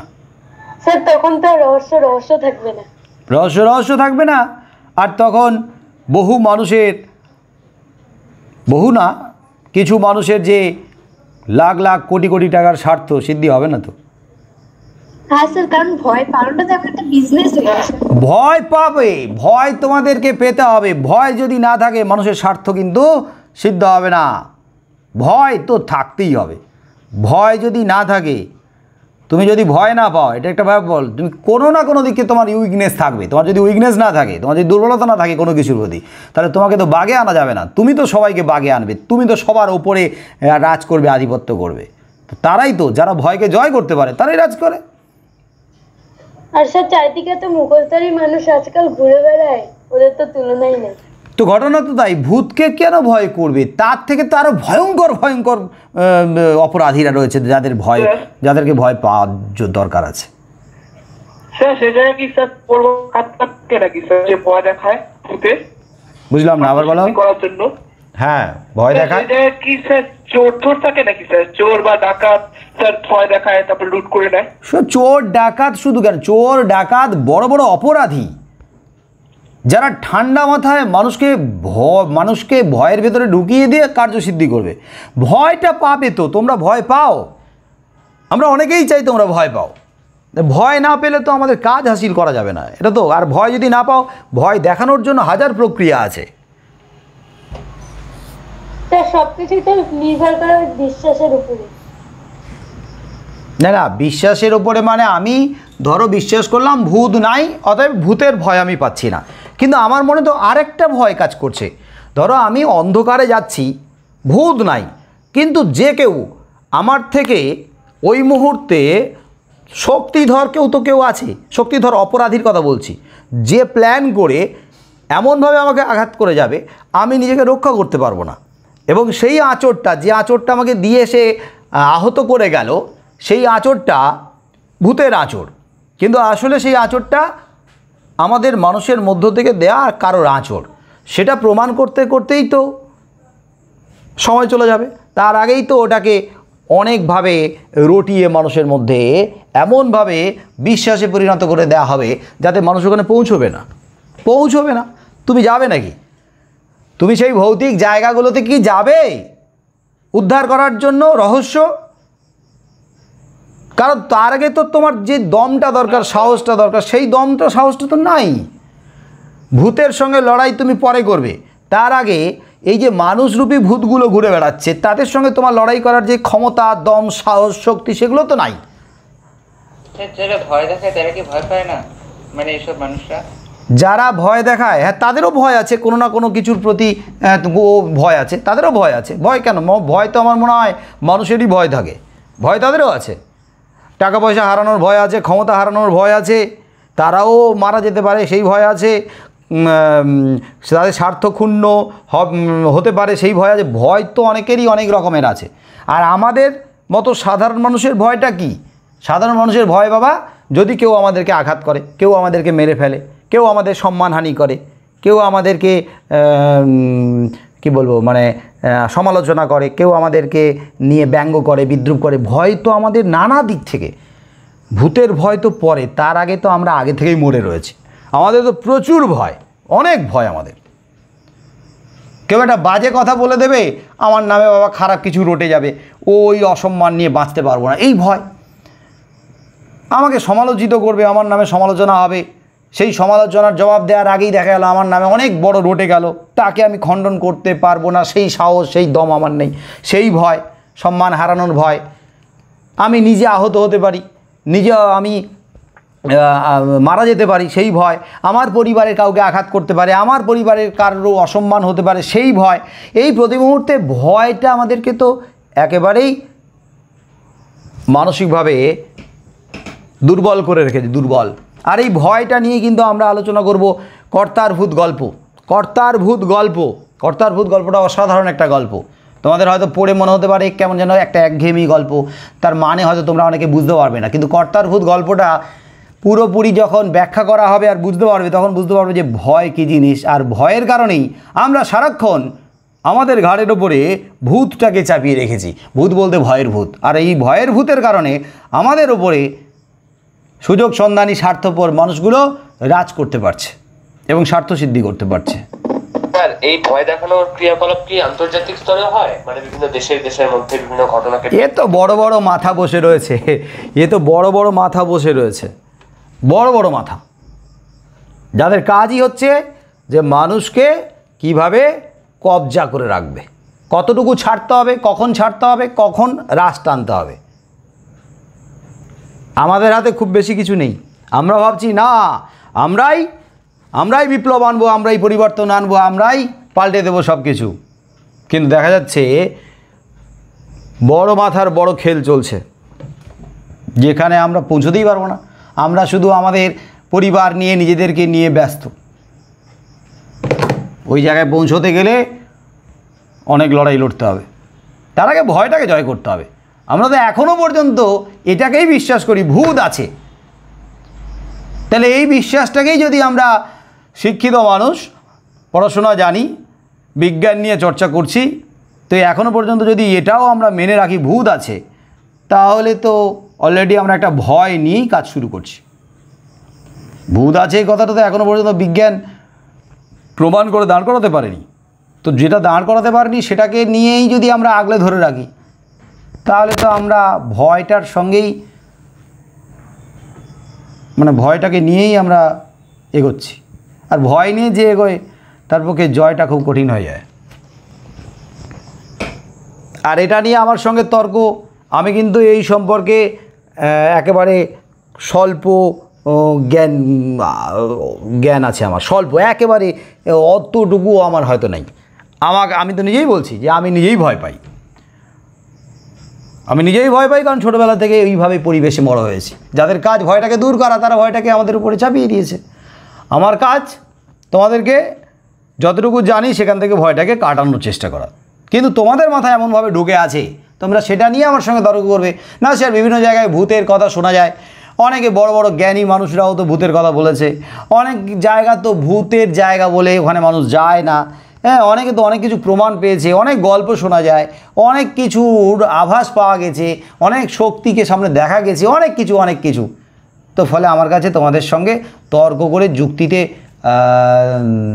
কী বলবো, জয়ী হওয়ার মতো আর যুক্তি নেই, কারণ তোমরা আগে থেকেই মাথায় সেট করে রেখে দিয়েছো। Hello sir. বলো স্যার। আপনি স্যার বললেন না স্যার কর্তার ভূতের কথাটা, কর্তার ভূত গল্পটা, স্যার আমি কিছুটা স্যার পড়েছি, কিন্তু স্যার অল্পটুকু বুঝেছি স্যার ব্যাপারটা এই গল্পের।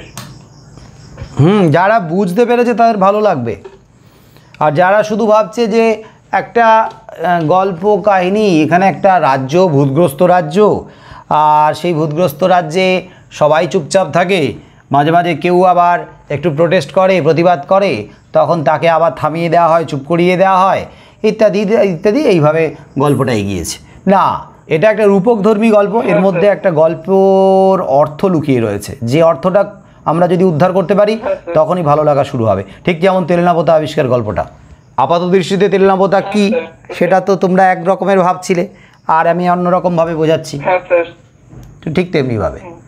আর তাহলে আমরা দেখো, আমরা তো জানি না ভূত আছে বলে।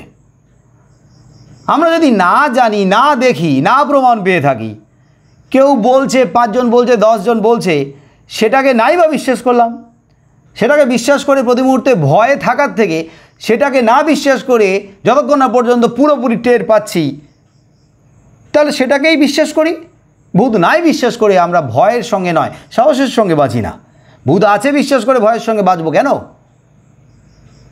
কেউ কেউ বলছে স্যার এক গল্প করবেন না, আমার কিন্তু খুব ভয় লাগে, আমি এখন একা ঘরে পড়ছি, অন্ধকার, এখন বাড়িতে আছে কিন্তু দূরে আছে, আমার জানলা খোলা রয়েছে, ইত্যাদি ইত্যাদি। আরে আমি তো এখনও পর্যন্ত টের পাইনি, তোমরা তো এখনও পর্যন্ত টের পাওনি। তোমরা কি টের পেয়েছো? বলো, ভূতকে কি দেখেছো তোমরা? বলো, নিজেরা দেখেছো এখনও পর্যন্ত? বলো কেউ। দেখোনি তো? হ্যাঁ, কি দেখোনি? আচ্ছা, অনেকে বলতে পারে আমরা দেখিনি, কিন্তু আমরা সাড়া পেয়েছি, আমরা আভাস পেয়েছি।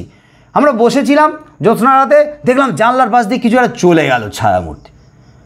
ও যে ভূত চলে গেছে সেটা তো তুমি জানো না রে বাবা, ও তো অন্য কোনো কিছু যেতে পারে। হয়তো বা ফ্যানের কারণে পর্দাটা নড়ছে, তুমি ঘুম চোখে উঠে দেখলে ও বাবা পর্দাটা নড়ছে, ও বাবা কী যেন নড়ছে, ভূত। না, তুমি তো এখনও পর্যন্ত জানোই না ওটা ভূত। তো তুমি যখন জানোই না, তাহলে তুমি আগে নিজেকে একটা জায়গায় স্থির করো না। কিছু একটা শব্দ পেলে, ঘুমিয়েছিলে মাঝ রাতে, হঠাৎ করে একটা শব্দ পেয়ে তুমি ধড়পড় করে উঠে বসছো। আচ্ছা, শব্দটা হয়েছে মানে কি? একটা কাজ যখন হয়েছে তার পেছনে কারণ তো আছে। এই কার্যকারণ, এই যে লজিক, কার্যকারণ যে যুক্তি, এটা তো বিজ্ঞানে তোমরা সবাই পড়েছো। আরে কাজটা যখন হয়েছে তখন কারণ তো পেছনে আছে। শব্দটা যখন হয়েছে হঠাৎ করে, কিছু না কিছু তো কারণ আছে। সেই শব্দটা করেছে কে? অবশ্যই কেউ না কেউ করেছে। আর তোমরা যদি সেই শব্দটার কারণ উদ্ঘাটন করার জন্য সাহস দেখাতে না পারো আর ভেবে নাও ওটা ভূত করেছে, তাহলে তো বাস কোনো কিছুর উদ্ঘাটনের রাস্তা তোমাদের সামনে থাকলোই না, বন্ধই হয়ে গেল। ঘুম ভেঙে গেছে, ধড়পড় করে উঠে বসেছো, ভয় পাওয়াটা স্বাভাবিক, কিন্তু কিছুক্ষণ বসো, ভাবো কি হতে পারে। যদি সাহস না থাকে বাইরে গিয়ে দেখার মতো, ঠিক আছে, ভালো করে দরজা জানালা লাগাও, লাগিয়ে কিছুটা নিরাপত্তার মধ্যে নিজেকে রাখার চেষ্টা করো। এটা তো ঠিকই যে ভূত যদি থাকে তাহলে সেই ভূত দরজা জানলা ভেদ করে আসতে পারবে না, এটা তো হতে পারে না। এইটুকু কমন সেন্স তো সবারই থাকা উচিত। সিনেমাতে দেখানো হয় দরজা জানলা সব বন্ধ করে দিয়েছে, ঘরের ভেতরে ভূত ঢুকতে পারছে না, একটু জানলাটা ফাঁকা আছে, আস্তে আস্তে ওখান থেকে ধোঁয়া ঢুকে পড়ছে। এটা কি ইললজিক্যাল না পুরোপুরি? নিঃশ্বাস যখন নিতে পারছি, দরজা জানলা বন্ধ থাকলেও নিঃশ্বাস যখন নিতে পারছি, বাতাস যখন আসছে, তাহলে এটা তো ঠিকই। ভূত যদি অশরীরী হয়, বাতাসের সঙ্গে মিশে যায়, তাহলে সে তো ঘরের ভেতরে আসা যাওয়া করছেই। তাহলে দরজা জানলা বন্ধ করে দিয়ে তাকে আটকাবো কী করে? কি ভূত মানে অতীত না, আমি বলছি যেটা আমাদের দেখানো হয় গল্পে, যেগুলো ভূতের গল্পে যেগুলো পড়ি আমরা, ভূতের সিনেমাতে যা দেখানো হয় যে দরজা যখন খুললো আস্তে আস্তে ধোঁয়া হয়ে ঢুকে আসছে। আরে যখন মানুষটা ভেতরে আছে, সেই মানুষটা তো ভেতরে চারদিকে এমনভাবে বন্ধ করে রাখেনি যে নিঃশ্বাস নিতে পারবে না। তো ভেতরে আছে মানে নিঃশ্বাস নিচ্ছে, তার মানে তো বাতাসটা আসছে। তো বাতাস যখন আসছে, দরজা জানলা বন্ধ করে গিয়ে ভূতকে আটকানো যাবে নাকি? সে তো এমনিতেই আসবে। আর কিন্তু আমরা যখন ভয় পাই কী করি? আমরা দেখি ভূতের সিনেমাতে কেউ ভয় পেলো, ভালো করে লেপ কম্বল মুড়ি দিয়ে চুপ করে ওখানে শুয়ে আছে, বাবা ভূত তাহলে দেখতে পাচ্ছে না, ঘুরে ঘুরে খুঁজে খুঁজে চলে গেল। কি অদ্ভুত! তার থেকে বন্ধুত্ব করা ভালো হবে। বন্ধুত্ব করবি কি করে? শত্রুতা করার দরকার নেই, এটা ঠিক। বন্ধুত্বও তো করতে পারবে না, কারণ তো ভূত নাই তো। স্যার এটা কেমন কথা? স্যার গলার ভূত আসবে না? আচ্ছা, ভূত যদি আসে, ভূত তো কি ভূতের মুডের উপর নির্ভর করছে।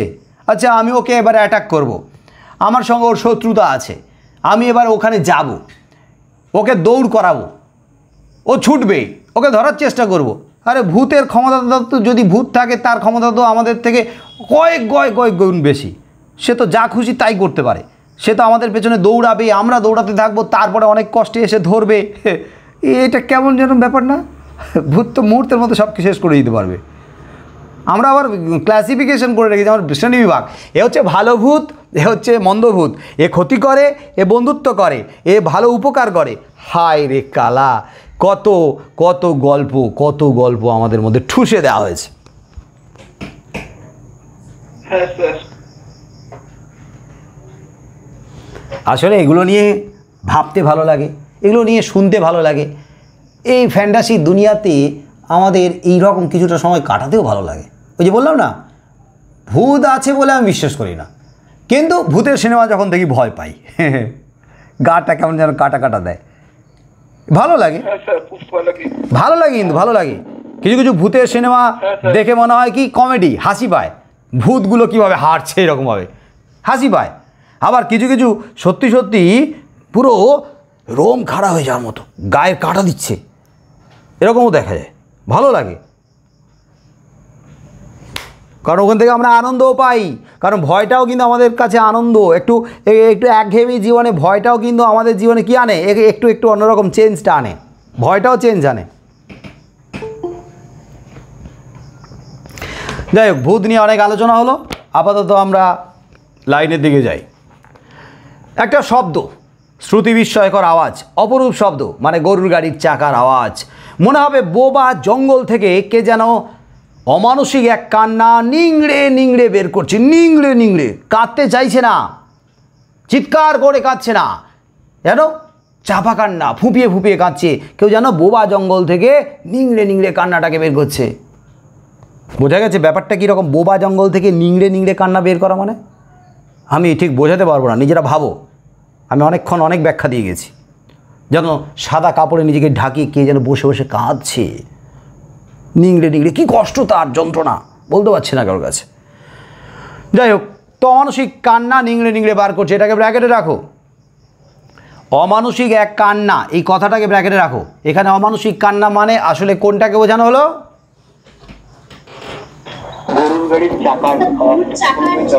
হ্যাঁ, গরুর গাড়ির চাকার আওয়াজ। তাহলে নিংড়ে নিংড়ে বার করছে। সে শব্দে আপনারা কিন্তু প্রতীক্ষায় চঞ্চল হয়ে উঠবেন। সে শব্দে, ওই শব্দে প্রতীক্ষায়, আপনারা তো প্রতীক্ষা করছিলেন, অপেক্ষা করছিলেন, অপেক্ষা করতে করতে আপনারা চঞ্চল হয়ে উঠবেন, আপনারা কৌতূহলী হয়ে উঠবেন, আপনারা বোঝার চেষ্টা করবেন যে আসলে শব্দটা কিসের। দাগ দাও, সে শব্দে আপনারা কিন্তু প্রতীক্ষায় চঞ্চল হয়ে উঠবেন। দাগ দাও, প্রশ্ন লেখো, কোন শব্দের কথা বলা হয়েছে? আর একটা প্রশ্ন লেখো, এটা এই লাইনের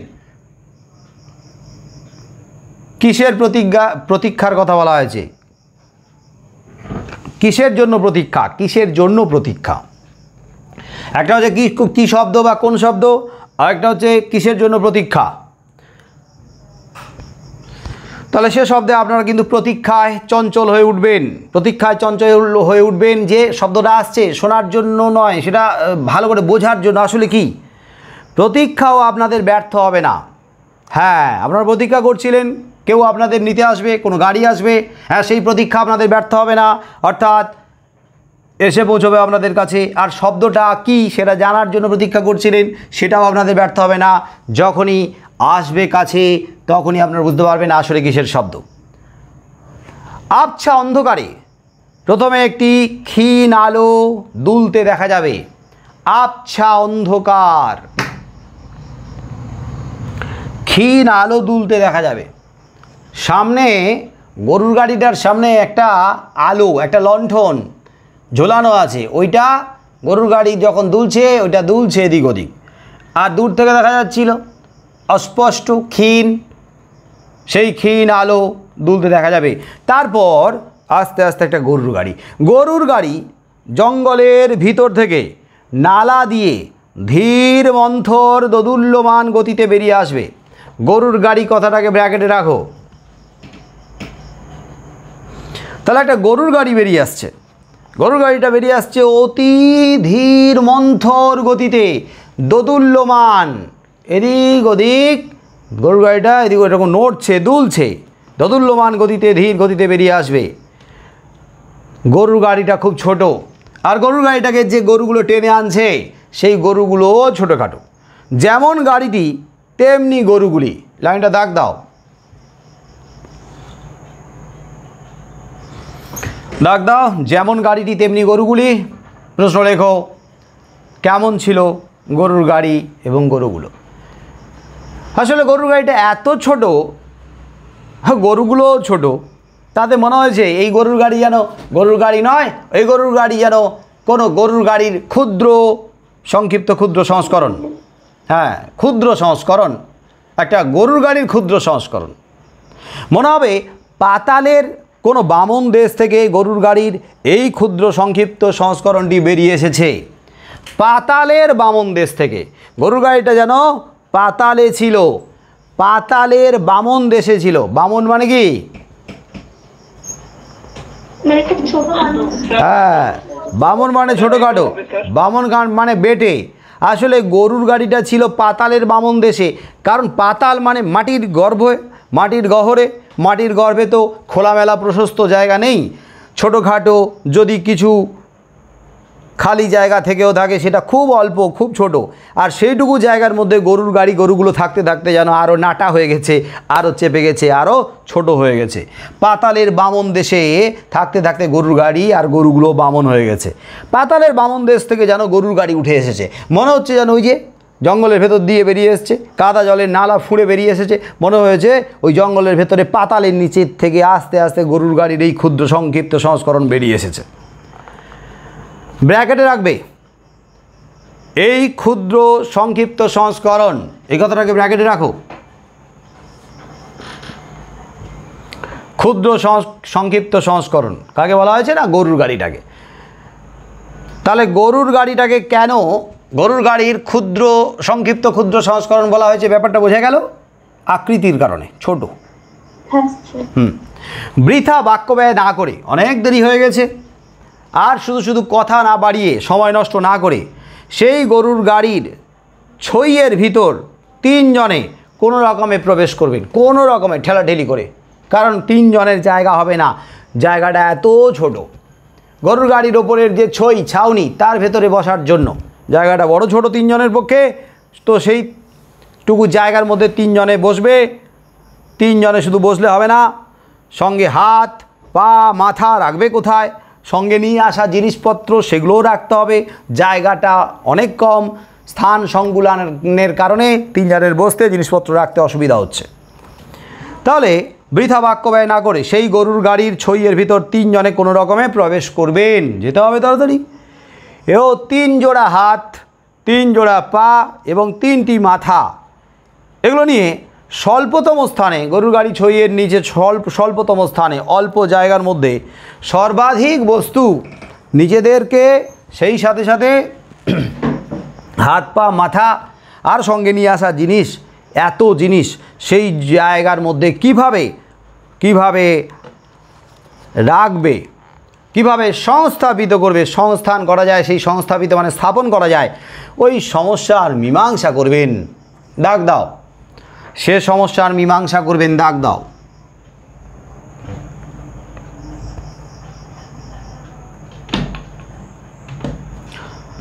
প্রশ্ন লেখো, কোন সমস্যার কথা বলা হয়েছে?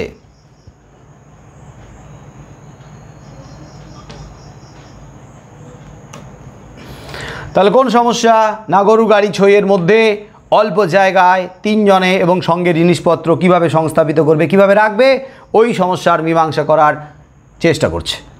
কিন্তু মীমাংসা করার কোনো উপায় নেই, বরং যেতে যেতে নিজেদের মধ্যে অনিচ্ছাকৃত সংঘর্ষ চলছে। কারণ কতক্ষণ আর এইভাবে একটানা একইভাবে বসে থাকবে?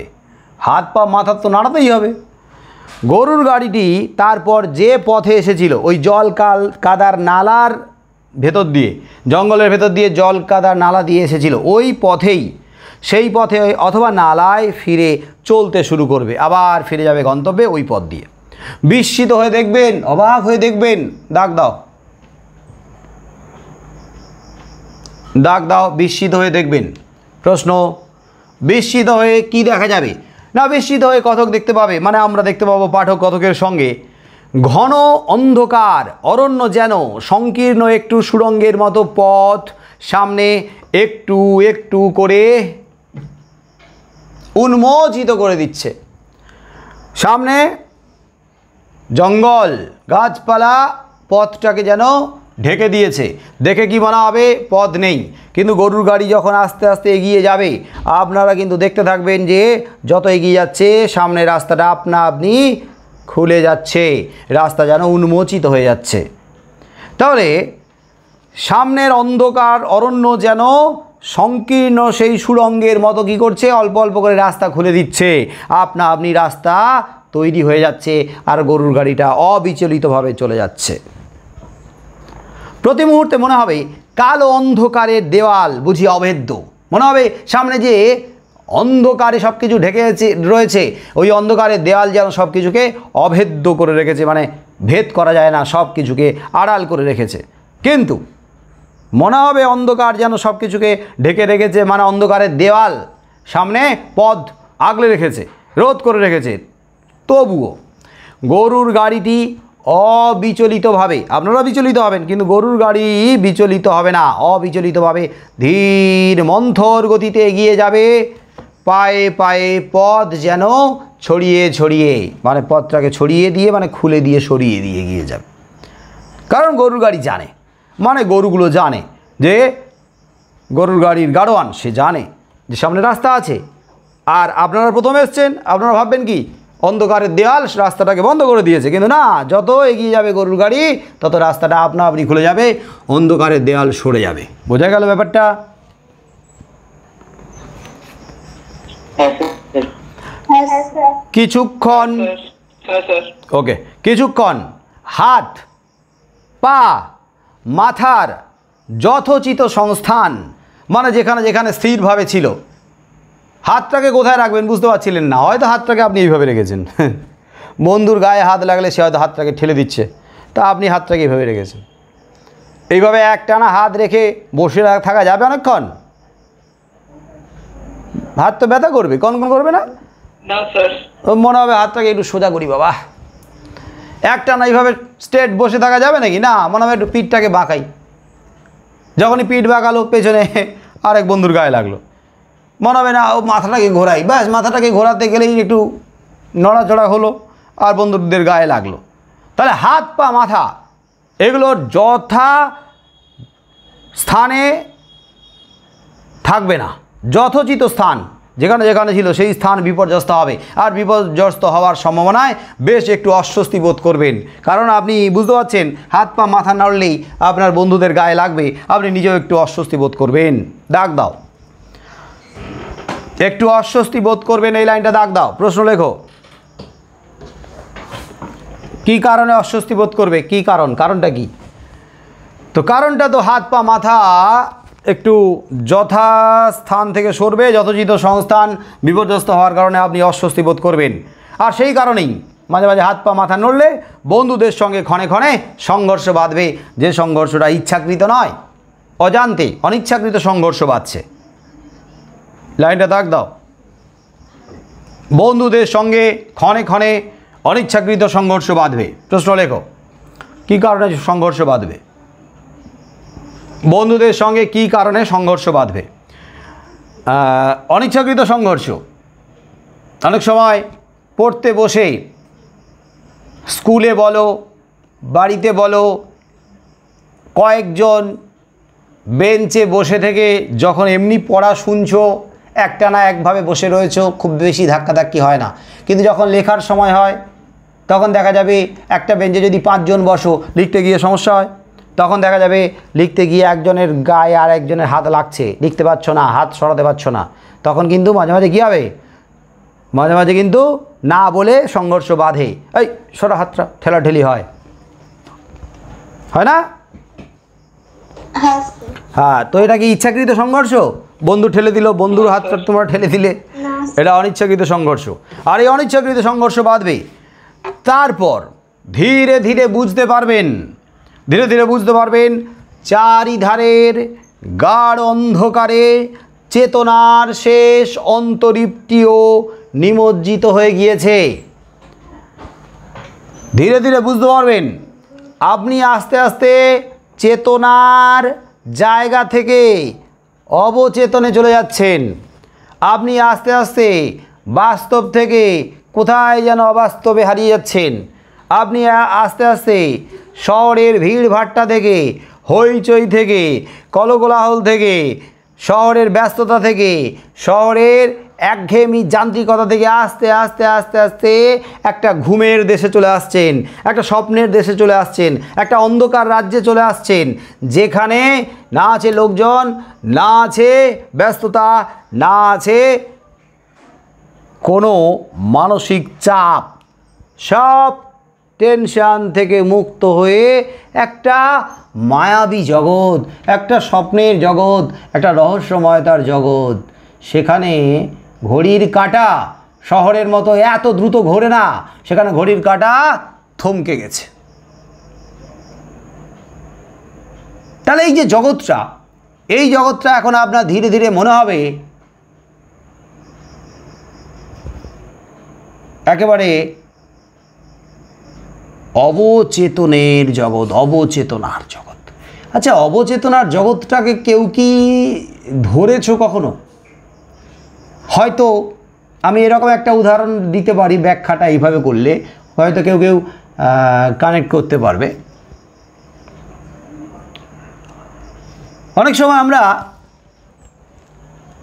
একেবারে জ্বরের ঘোরে বিভোর হয়ে যাই, জ্বর, প্রচণ্ড জ্বর, গা হাত পা পুড়ে যাচ্ছে, প্রচণ্ড জ্বর।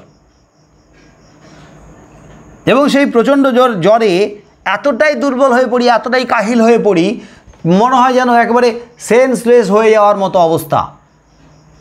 তখন দেখবে কেমন যেন ঘুমের ঘোরে না, মানে একটা ওই জ্বরের ঘোরে আমরা অনেক সময় ভুল বকতে থাকি, কিছু যেন ভাবি, কোনো একটা জগতে চলে গেছি, কেমন যেন হাতড়াচ্ছি, কেমন যেন কোনো একটা অবলম্বন খোঁজার চেষ্টা করছি, যেন শরীরটাকে টেনে নিয়ে চলে যাচ্ছে কোনো একটা ভয়ঙ্কর একটা অন্য একটা জায়গার দিয়ে টেনে নিয়ে চলে যাচ্ছে। সেখানে না আছে লোকজন, না আছে ভিড়ভাট্টা, না আছে ব্যস্ততা, না আছে আমাদের পাশে কেউ অবলম্বন, এইরকম একটা জগৎ যেন টেনে নিয়ে যাচ্ছে।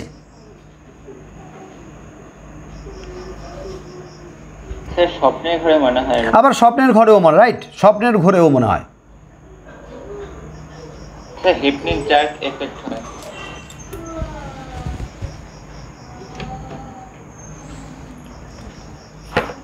তাহলে বন্ধুদের সঙ্গে ক্ষণে ক্ষণে সংঘর্ষ বাঁধবে, আর আস্তে আস্তে আপনি কিন্তু চলে যাচ্ছেন গভীর জঙ্গলের দিকে, আর আশেপাশে জনপ্রাণী নেই, শুনশান, স্তব্ধতা, শহর থেকে দূরে চলে এসেছেন। কিন্তু এরকম একটা জায়গাতেও কিন্তু আপনি যদি শহরের কাজকর্ম নিয়ে আসেন সাথে করে, মাথায় করে, মাথার মধ্যে, হতে পারে আমরা বেড়াতে গিয়ে কিন্তু আমরা বাড়ির আমাদের এখানকার কাজকর্ম সাথে নিয়ে যাই, তার জন্য আমরা জায়গাটাকে উপলব্ধি করতে পারি না ভালো করে। কে অনেক সময় বেড়াতে গিয়ে আমরা নিয়ে যাই না, সঙ্গে করে কাজ নিয়ে যাই না মাথার ভেতরে। বেড়াতে গেছি, দেখছি, ঘুরছি, কিন্তু মাথা কাজ করছে কি?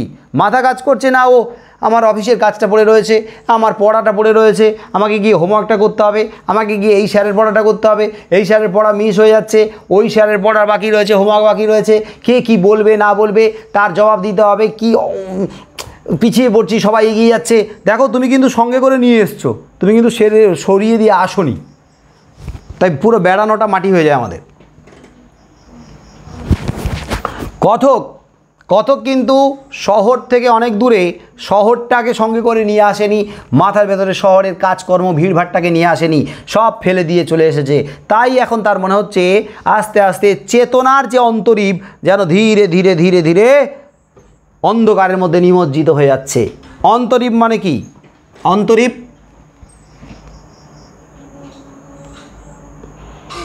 জল বিশিষ্ট ভূভাগ, মানে দ্বীপ টাইপের। হ্যাঁ, দ্বীপ ঠিক নয়, জল বেষ্টিত ভূভাগ নয়, এটা হচ্ছে স্থলভাগ বা স্থলভাগের একটা অংশ, যেটা স্থলভাগটা ধীরে ধীরে ধীরে ধীরে সমুদ্রের মধ্যে গিয়ে নিমজ্জিত হয়ে যায়। কন্যা কুমারিকা, অন্তরীপ। Topical island. দক্ষিণ ভারতে কন্যাকুমারিকার একটা অংশ আস্তে আস্তে আস্তে আস্তে জলের মধ্যে গিয়ে নিমজ্জিত হয়ে গেছে। বিবেকানন্দ রকের সামনের দিকটা আমার পুরো আইডিয়া নেই। তাহলে স্থলভাগের একটা অংশ ধীরে ধীরে যেটা জলভাগের মধ্যে গিয়ে নিমজ্জিত হয়ে যায় তাকে বলা হয় অন্তরীপ। আর আমাদের চেতনার অন্তরীপ কথকের সঙ্গে আমরা যাচ্ছি, তাই কথকের চেতনার অন্তরীপ মানে আমাদের চেতনার অন্তরীপ ছিল শহরে। চেতনাটা আস্তে আস্তে যত নির্জনের দিকে যাচ্ছে, ওই চেতনার অন্তরীপটা আস্তে আস্তে আস্তে আস্তে গিয়ে ডুবে যাচ্ছে। কোথায় গিয়ে ডুবে যাচ্ছে? মিশে যাচ্ছে, হারিয়ে যাচ্ছে অন্ধকারে। আর এখন অন্ধকারে তার কিন্তু আর কোনো চেতনা নেই, মানে শহরের ওই ব্যস্ততা, বাস্তবতা, ওগুলো কিচ্ছু নেই আর। মনে হবে যেই চেতনার অন্তরীপটা এই অন্ধকারে ডুবে গেছে আর কথক হারিয়ে গেছে এই জগতের সঙ্গে একাত্ম হয়ে, তখনই তার মনে হবে পরিচিত পৃথিবীকে দূরে কোথাও ফেলে এসেছেন, অনেক দূরে, অনেক পেছনে কোথাও ছেড়ে এসেছেন, ফেলে এসেছেন। সব কিছু ওগুলো মনে হবে অতীত, ওগুলো মনে হবে ওগুলো যেন অর্থহীন। আর তখনই সেই কারণে মনে হবে এখানে সময় যেন স্তব্ধ, স্রোতহীন। সময় এখানে স্তব্ধ, যেন থমকে গেছে, স্রোতহীন। সময় যেন এখানে এক জায়গাতে দাঁড়িয়ে গেছে। মনে হয় এখানে যুগ যুগ ধরে অন্ধকারে সব কিছু ডুবে রয়েছে। মনে হয় এখানকার কোনো ব্যস্ততাই নেই, এখানকার পরিবেশটাই এমনি শতাব্দীর পর শতাব্দী সব কিছু স্তব্ধ হয়ে দাঁড়িয়ে রয়েছে একইভাবে, একই অবস্থায়। সময় স্তব্ধ। সুতরাং আর আমাদের কি ব্যস্ততা থাকবে? ঘড়ির কাঁটা যে যদি স্তব্ধ হয়ে দাঁড়িয়ে থাকে, আমরা যদি স্তব্ধ হয়ে দাঁড়িয়ে থাকি, তাহলে আমাদের কি আর কারোর প্রতি দায়বদ্ধতা থাকবে? কোনো কিছুর প্রতি, কোনো কাজের প্রতি, কোনো কাজ করার প্রতি? কারণ আমরা তো বুঝেই গেছি এখানে সময় এক জায়গায় দাঁড়িয়ে থাকে। আমরা তো ছুটছি, এখন ছুটছি, আমরা সময়ের পেছনে দৌড়াচ্ছি, সময়কে ধরার জন্য দৌড়াচ্ছি। আর যেখানে সময় স্তব্ধ হয়ে আছে, দাঁড়িয়ে আছে, সময় দৌড়াচ্ছে না, সেখানে সময়কে ধরার জন্য আমরা ছুটবো কি? না, দরকারই নেই আমাদের ব্যস্ততার। তাহলে সময় এখানে স্তব্ধ হয়ে আছে, স্রোতহীন হয়ে আছে। আর সময় সব স্তব্ধ, স্রোতহীন হয়ে আছে বলেই একটা আচ্ছন্নতা কাজ করছে, একটা ঘোরের মধ্যে ডুবে রয়েছেন কথক। আর সেই যে আচ্ছন্নতা, সব কিছুকে দূরে, পরিচিত জগৎ বাস্তবতাকে দূরে ফেলে দিয়ে একটা আচ্ছন্নতার মধ্যে, একটা ঘোরের মধ্যে বিভোর হয়ে আছেন কথক। সেটা কতক্ষণ ধরে থাকবে বুঝতে পারবেন না। কতক্ষণ ধরে থাকবে না, যতক্ষণ না পর্যন্ত কেউ তাকে জাগাচ্ছে, যতক্ষণ না পর্যন্ত বাইরের থেকে কোনো বাস্তব ভাবনা এসে তাকে তার অবচেতনে আঘাত করছে। বন্ধুদের মধ্যে কেউ তাকে জাগিয়ে তোলার চেষ্টা করছে, ডাকার চেষ্টা করছে। তাহলে ওইভাবেই যদি গরুর গাড়ি চলতে থাকে, ওইভাবেই যদি কথক ভাবনার মধ্যে ডুবে যায় এই পরিবেশের সঙ্গে একাত্ম হয়ে, তাহলে ওইভাবেই কিন্তু অনেকক্ষণ ধরে চলতেই থাকবে। একইভাবে কতক্ষণ চলতে থাকবে বলা মুশকিল, কিন্তু এতক্ষণ চললো না। কি কারণে তার এই স্তব্ধতা ভাঙলো? মানে গরুর গাড়ি যে চালক, সে একটা বাদ্যযন্ত্র বাজাচ্ছিল। গরুর গাড়ির চালক বাজাচ্ছে সেটা হলো ক্যানেস্তারা। ক্যানেস্তারাটা বাজাচ্ছে। ক্যানেস্তারা কি? টিনের একটা মানে পাত্র যেটাকে বাজানো হয়। এই যে টিনের পাত্র, তোমরা দেখবে যে ওই যে ক্যাস্ট্রলের ইঞ্জিন অয়েলগুলো থাকে না একটা পাত্রে, টিনের পাত্রে। তো টিনের পাত্র কিংবা ওই যে সর্ষের তেলের বড় বড় যে টিনগুলো হয়, ওই টিনগুলোর মুখ পুরো কেটে দিলে যে খালি টিনটা, ওটাই হচ্ছে ক্যানেস্তারা। খালি টিন, খালি টিনের পাত্র। ওই খালি টিনের পাত্রটা কোনো কিছু দিয়ে, কোনো লাঠি দিয়ে বা কোনো কিছু দিয়ে গাড়ির গাড়োয়ান বাজাচ্ছে। হঠাৎ করে বাজনা শুরু হলো, স্তব্ধতা ভেঙে গেল। কথক আবার যেন চেতনায় ফিরলেন। উৎকট বাদ্য ঝঞ্ঝনা, হঠাৎ করে টিনটা ঝনঝন ঝনঝন করে বেজে উঠল। উৎকট, তীব্র একটা উৎকট বাদ্য ঝঞ্ঝনায় জেগে উঠে দেখবেন। ব্র্যাকেটে রাখো, এক উৎকট বাদ্য ঝঞ্ঝনা, ব্র্যাকেটে রাখো।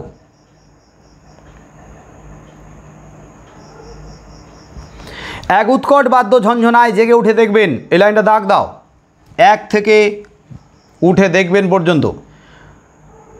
তাহলে উৎকট বাদ্য ঝঞ্ঝনাটা কি না, গরুর গাড়ির গাড়োয়ান একটা ক্যানেস্তারা বাজাচ্ছিল। আর সেই ক্যানেস্তারা বাজানোর শব্দটা উৎকট, তীব্র, সেই বাদ্য ঝঞ্ঝনায় ঝনঝন করে বেজে উঠেছে। হঠাৎ করে গল্পকথক চেতনায় ফিরে উঠে দেখবেন ছইয়ের ভিতর দিয়ে আকাশের তারা দেখা যাচ্ছে। ছই, গরুর গাড়ির ছইয়ের ভেতর দিয়ে অন্যমনস্ক ছিল, এখন চোখ গেছে ছইয়ের ভেতরে, ছইয়ের ভেতর দিয়ে ওপরে আকাশের দিকে। তাহলে চোখ যেতে আকাশের তারা দেখা যাচ্ছে। ব্র্যাকেটে রাখো আকাশের তারাকে, ব্র্যাকেটে। ছইয়ের ভেতর দিয়ে কি দেখা যাচ্ছিল প্রশ্ন থাকতে পারে? আকাশের তারা।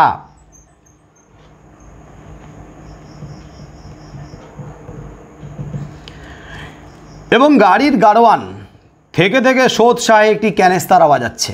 একটি ক্যানেস্তারাকে ব্র্যাকেটে রাখো, আর গাড়ির গাড়োয়ানকে ব্র্যাকেটে রাখো। গরুর গাড়ির চালককে গাড়োয়ান বলে। তাহলে গাড়ির গাড়োয়ান থেকে থেকে মাঝে মাঝে নিজের থেকে সোৎসাহে, সযোগ উৎসাহে, সোৎসাহে বানান স, দন্তে স মানে সঙ্গে, সহিত। তাহলে সযোগ উৎসাহে, উৎসাহের সঙ্গে মানে নিজের থেকেই, নিজে উৎসাহিত হয়ে মাঝে মাঝে ক্যানেস্তারা বাজাচ্ছে। কেন ক্যানেস্তারা বাজাচ্ছিল বলো? কারণ সেখানে বাঘের উৎপাত ছিল, তাই বাঘ যদি সেখানে না আছে, বাঘকে তাড়ানোর জন্য সে ক্যানেস্তারা বাজাচ্ছিল। কি বাঘ? কোন বাঘ? চিতাবাঘ। চিতাবাঘ শালার বাঘ না তো? এর আগে ক্লাসে আলোচনা করেছিলাম। গল্পকথক যখন প্রশ্ন করছিল গরুর গাড়ির গাড়োয়ানকে যে এই ক্যানেস্তারা বাজানোর কারণ, তখন গরুর গাড়ি গাড়োয়ান একটা তাচ্ছিল্যভাবে উত্তর দিয়েছিল না, এ গে শালার বাঘ খেতাতে বলেছিল না, তো মানে শালার বাঘ ছিল। সত্যি সত্যি এরকম প্রশ্ন এসেছিল, কোন বাঘের কথা বলা হয়েছে, তখন উত্তর লিখেছে শালার বাঘ। তো ভাবছিলাম এরকম বাঘের প্রজাতি আছে নাকি, শালার বাঘ বলে কোনো প্রজাতি আছে নাকি বাঘের?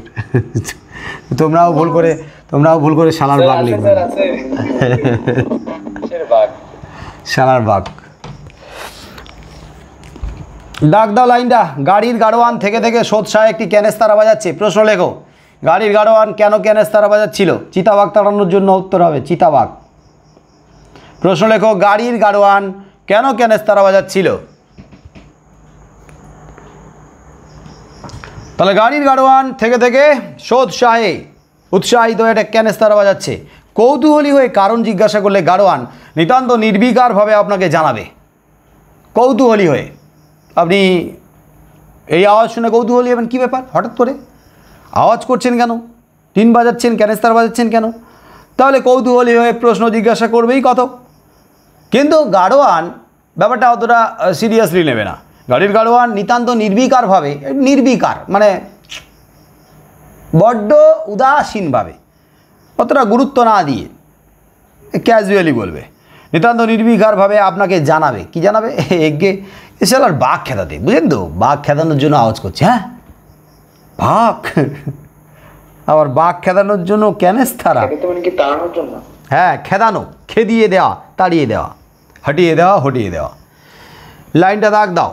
কৌতূহলী হয়ে কারণ জিজ্ঞাসা করলে গাড়োয়ান নিতান্ত নির্বিকারভাবে আপনাকে জানাবে পর্যন্ত দাগ দাও। প্রশ্ন লেখো, কে কিসের কারণ জিজ্ঞাসা করবে?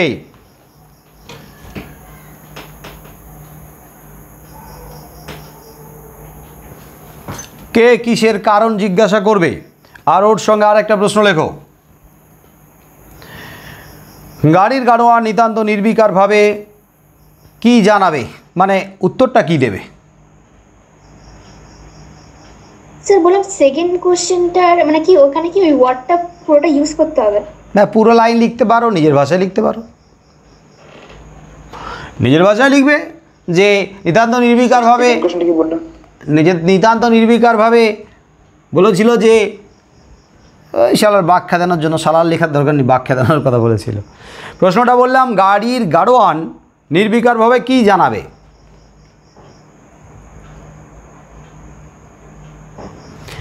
ব্যাপারটা ভালো করে হৃদয়ঙ্গম করার পর, হৃদয় দিয়ে উপলব্ধি করা, ভালো করে উপলব্ধি করা। দেখবে অনেক সময় আমরা বলি, অনেকে শোনে, কিন্তু শুনলেও সেইভাবে হৃদয়ঙ্গম করে না। ও শুনলো, হ্যাঁ ঠিক আছে, দেখেও সেইভাবে আমরা অবজার্ভ করি না, দেখলাম ও ঠিক আছে ওকে। কিন্তু যখন কথাগুলোকে ভালো করে শুনি, তার গুরুত্বটাকে তখন বুঝতে পারি, তখন কিন্তু বুঝতে পারি যে এই কথাটার কতটা ওয়েট আছে। কারণ আমরা ততক্ষণে আমরা তার উপলব্ধি করতে পেরেছি, হৃদয়ঙ্গম করতে পেরেছি। উনি এমনভাবে নির্বিকারভাবে জানালেন, উদাসীনভাবে, গে শালার ব্যাগ খেদাতে, ব্যাপারটা মানে খুব হালকা একটা ব্যাপার। কিন্তু বাঘ খেদানোর জন্য তাড়াচ্ছে, ভালো করে যখন হৃদয়ঙ্গম করলো, তখন তো কথকের শেষ অবস্থা। লাইনটা দাগ দাও। ব্যাপারটা ভালো করে হৃদয়ঙ্গম করার পর প্রশ্ন লেখো, কোন ব্যাপারটার কথা বলা হয়েছে, ব্যাপারটা কি?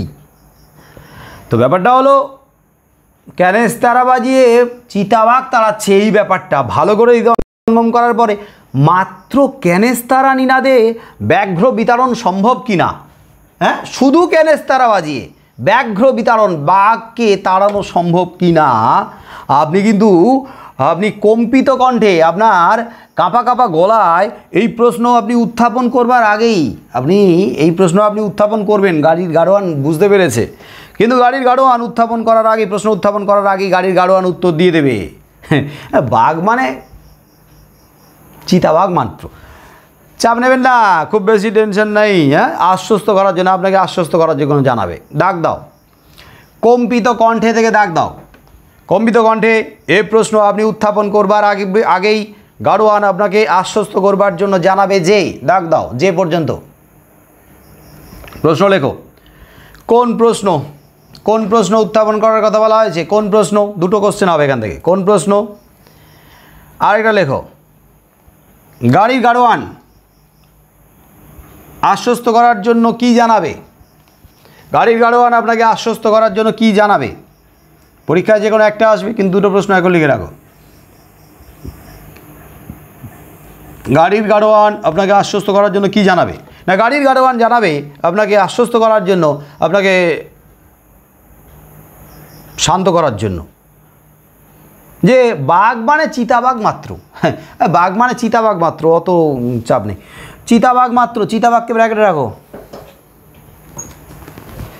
এবং নিতান্ত ক্ষুধার্ত না হলে এই ক্যানেস্তারা নিনাদি তাকে তফাৎ রাখার পক্ষে যথেষ্ট। আর যদি ক্ষুধার্ত হয়, ওই সময় ধরো বাঘের খিদে লেগেছে, ওই সময় ধরো বাঘের খিদে লেগেছে, তাহলে কি অবস্থা হবে? বোঝো অবস্থা। বলছে যদি নিতান্ত খুব খিদে না পায়, খুব ক্ষুধার্ত না হয়, তাহলে কিন্তু ওই ক্যানেস্তারা বাজিয়েই বাঘকে দূরে সরিয়ে রাখা যাবে, কাছে পিঠে আসবে না। কিন্তু সেটা তো উনি বলেই দিলেন, কিন্তু আমাদের কি এটা মেনে নিতে মন চাইবে? আমাদের মন বলতেই পারে হয়তো ওই সময় কোনো চিতাবাঘের খুব খিদে পেয়েছে, তাহলে ক্যানেস্তারা নিনাদ, ক্যানেস্তারার আওয়াজ সে কি মানবে? না স্যার। কি অবস্থা? মানবে না, এলো ঝাঁপিয়ে পড়লো। তাহলে এইরকম ভয়ের ভেতর দিয়ে যেতে হচ্ছে একটা ক্যানেস্তারা বাজিয়ে চিতাবাঘকে দূরে রাখার পদ্ধতিকে অবলম্বন করেছে গরুর গাড়ির গাড়োয়ান। চারদিকে গাড়িতে চিতাবাঘের হাত থেকে বাঁচার জন্য কোনো আবরণ নেই, ওই গরুর গাড়িতেই যাচ্ছে, আর গরুর গাড়ি গাড়োয়ান বাঘ তাড়াচ্ছে।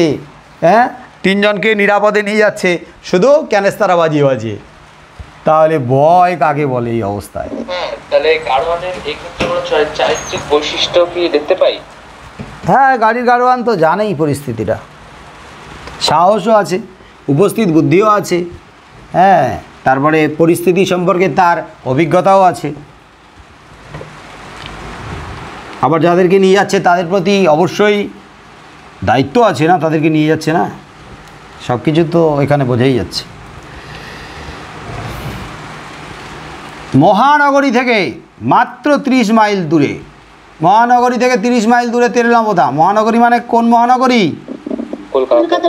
কলকাতা। ওকে, আমরা যতটা আলোচনা করলাম লাইন ধরে, আর যতগুলো প্রশ্ন দিলাম, এই প্রশ্নের উত্তরগুলো তোমাদের লিখে রাখতে হবে। আজকের আর খুব বেশি এগোবো না, আজকে তাহলে এই পর্যন্ত। হ্যাঁ, সবাইকে টাটা, গুড নাইট, শুভরাত্রি। শুভরাত্রি স্যার। শুভরাত্রি, শুভরাত্রি, শুভরাত্রি।